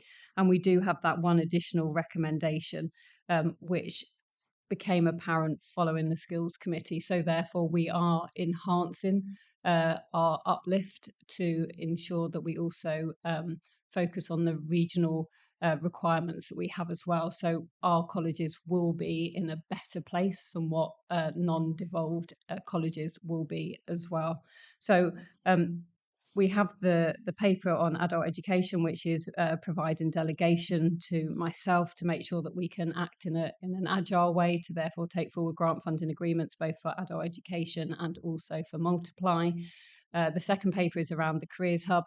We're anticipating that funding, but because we don't have any formal committees prior to that, to expecting to receive that funding, we are asking for approval in advance, so therefore not taking any further time from colleagues. We also have an update from GrowthWorks, which is just a report to note. And then finally, also considerations about the Shared Prosperity Fund implementation plan too.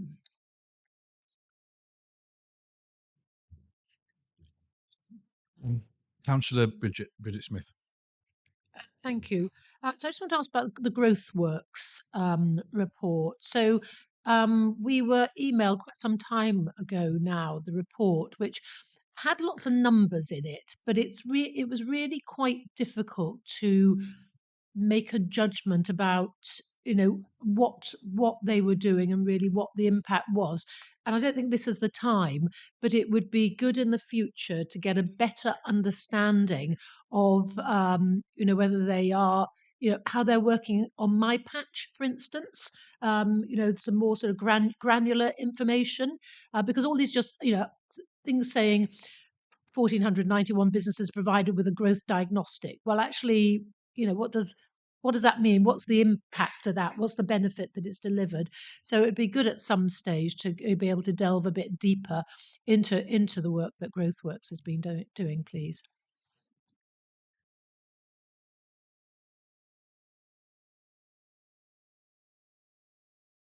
Sorry, yeah, over to you, Wayne. I wouldn't have said anything, but I wholly agree with Bridget. I think there's more questions to be answered on GrowthWorks as a whole and what they're doing for us and whether what they're doing is actually value for money. And I just question the whole thing because I'm a little uneasy, and I know a lot of my colleagues are, and I sense around the room that others might be, in terms of if it is it still fit for purpose. I'll go as far as that even, because I actually don't know. Fliss, do you want to come back and yeah? Thank you. So I know that Steve is also online because he is the senior responsible officer for all of the Growth Works programme. Well, I only see one strand of it. But just to say that my understanding is that there are reports by district that if they haven't already been circulated, they will be circulated to officers. So therefore you'll see outputs by constituent authorities. And also to also say that there is an independent review into Growth Works that is currently just being commissioned, and that work is being taken forward. So we will have the outcome from that soon. Thank you. I think that might give us some reassurance to the questions that have been asked there. I'm minded that we can just move to the vote on items 7.1, 7.2, 7.3 and 7.4, unless there's any further discussions. No. So those in favour for the recommendations in those papers, those against, it's unanimous. Okay, so that's unanimous. Thank you. As I say, in no small means it means to take away from all the hard work done by you and your team, Fliss, so thank you. And on that note, not to take anything away from the business board as well, of course, as we've mentioned.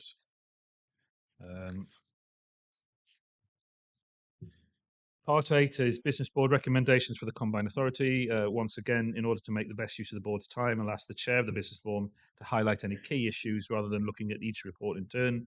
And then I then propose to vote on the recommendations en bloc unless anyone objects. Over to you, Alex. Sorry. Thank you.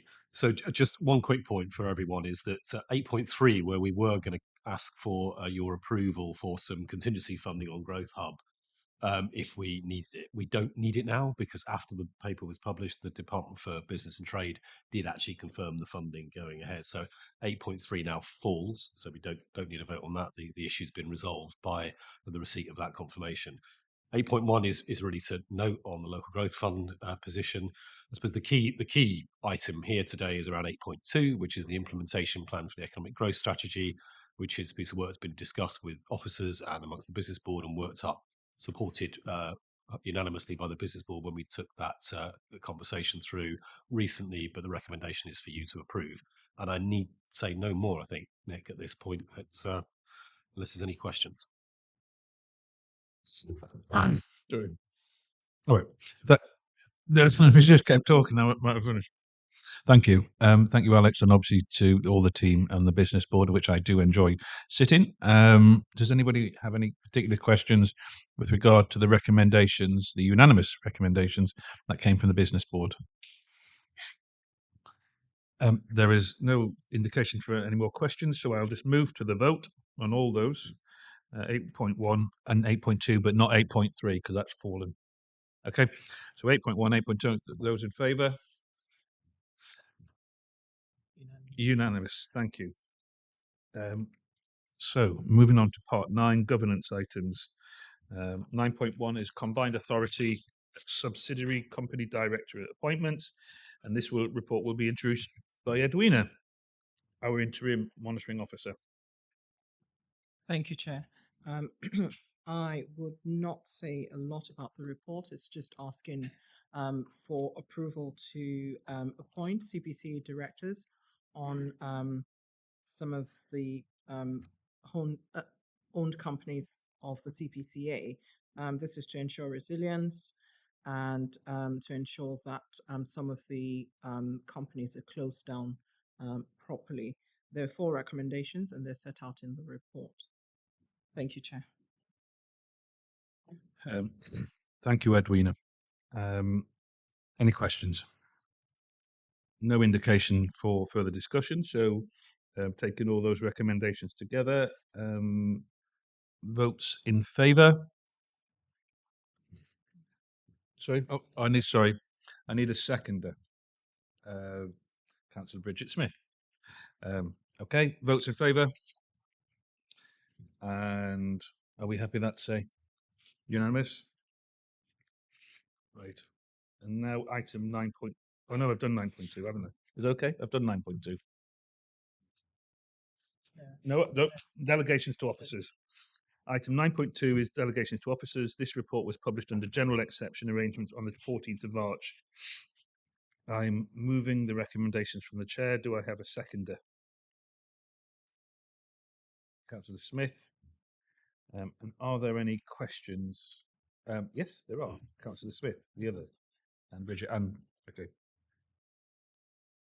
Sorry. Thank you. Right, so the one I've got concerns over is B, and that's in relation to the delegation to the chief exec for the commissioning of a new independent economic review. So this is this is our evidence base for just about everything we do, and I think just to delegate full responsibility for the scoping of it is ill-advised. So I would really hope that this board would have sight of the scope, and would have sign off of the scope before it actually went further. And actually, we need to have some pretty fundamental first conversations, possibly with the business board as well, about what the need for it is, why we're doing it, why now, what areas are we covering, and so on. So I feel we are quite a long way away from being able to just delegate this piece of work being commissioned. Over to you, Anna, as well, and Councillor Bailey. Yeah, I myself got a similar view to that. It's exactly what more or less what I was going to say. Although I thought we'd agreed to do an addendum, not an entire. But perhaps I'm out of date. So I would also like to see the scope. Okay, I'm going to move and ask our chief executive to speak. Yes, it's a refresh, what I think was the term we used. So the original piece of work was, very substantial, cost about £1 million. That's not what we're talking about this time. But the data needs to be updated in a number of respects, because it's now at least 4 years old, and there's lots of things changed in the meantime. The plan, and there's some very initial work being done in discussions with officers at different authorities. I think that was felt to be a weakness last time round, that the spec wasn't a partnership agreement. It was done in a different way. So there's a lot of sensitivity to that issue. I mean, the reason this whole report is here, never mind just the spear, is of course we have a slightly longer than average gap between the board meetings this time.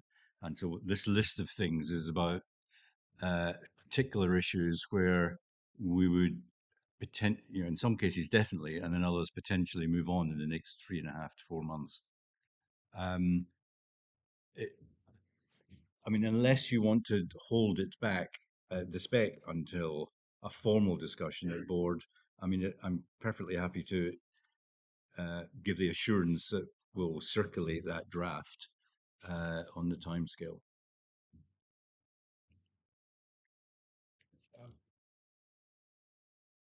Alex, and then I'll maybe. Do you want to come in? So just a brief comment. I think one of the things around the independent economic review, which is a really useful piece of work, is that it is now out of date. And in particular, I think when you read it now, with the benefit of the Independent Climate Change Commission's work that was not reflected in the original review, there is merit in trying to have a refresh, but not a full exercise in the way you described. Having said that, it's got to be something everyone's comfortable with, otherwise there's no value in doing it. So finding a way where that can be done seems desirable. But certainly from a business board point of view, I think there's merit in having an up-to-date piece of really high-quality evidence base, which then supports various positions we might be trying to take in particularly in relation to central government, where the value of that review could be potentially leveraged. So that would be my observation. Yes, Councillor Smith, Bridget. So I also have quite strong views about who we should be talking to in relation to this refresh, because it is imperative if we are to if it's to be acceptable to us that whoever is conducting the work is completely and utterly independent, and I want quite a strong voice on that. So is there urgency to do it? I mean, we still live in quite uncertain times at the moment. Is this something that actually we should workshop, or we should put some more effort into, bearing in mind it is our evidence base on which we build all of our investments moving forward? So I know I'm meant to chair these meetings, so I'll let everybody speak. But I think it's important to note in B that there's agreed delegated authority it's not just to the chief executive officer, in consultation with the mayor and, should I say, and deputy mayor, as appropriate for the commissioning of the refresh of the Cambridgeshire and Peterborough Independent Economic Review. I would like to think myself, my deputy, I would be representing your views. That's my job. So if you would bear with me, and hopefully I can offer the reassurance. I feel Gordon's offered that reassurance. I want to make sure that reassurance, if there's something about the board through the conversation that I have with the CEO, we'll find something that works. Can I offer that reassurance? Just say I understand the sensitivity about who does it. Okay, I think we've moved on. Anybody else want to come back? Oh, sorry, I'm looking at you, Anna. Absolutely, please. I think part of what we're looking at here as well is it's a timing issue, so that decisions can be made in good time to be responsive as needed. I don't see anything in here that would say preclude having a member workshop that would allow really good input into that. And I think that's probably the key with this piece. We're obviously going to miss a board meeting in the run up to the elections, for example, and work does need to continue. But I assume we are able to note the desire to workshop and share ideas. Fit a workshop in between canvassing of any appropriate parts. It's note. Okay. Okay, nothing. I think we now can move to the vote if everybody's happy with that. Those in favour of these recommendations in 9.2. Oh, do you want me seconder? No, fine. Yeah, that was very well. Good. Good. Those in favour? Are we happy with unanimous? Yes. Okay, fine.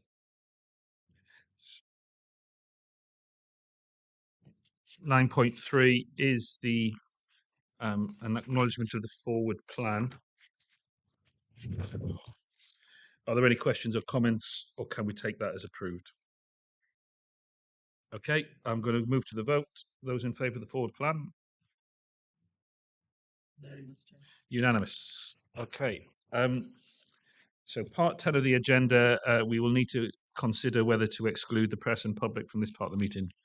I resolve that the press and public be excluded from the meeting on the grounds that the report contains exempt information under Part 1 of Schedule 12A, Local Government Act 72, as amended, and that it would not be in the public interest for this information to be disclosed. That is, information relating to an individual, information which would like to reveal the identity of an individual, and or information relating to the financial or business affairs of any particular person, including the authority holding that information. The public interest in maintaining the exemption must be deemed to outweigh the public interest in its publication. Do I have a seconder? Thank you, Councillor Smith. So those in favour for moving into private session? Okay. No, it shouldn't be. So thank you. That's unanimous.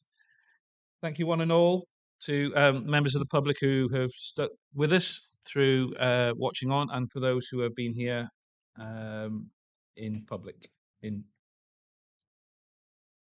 Thank you.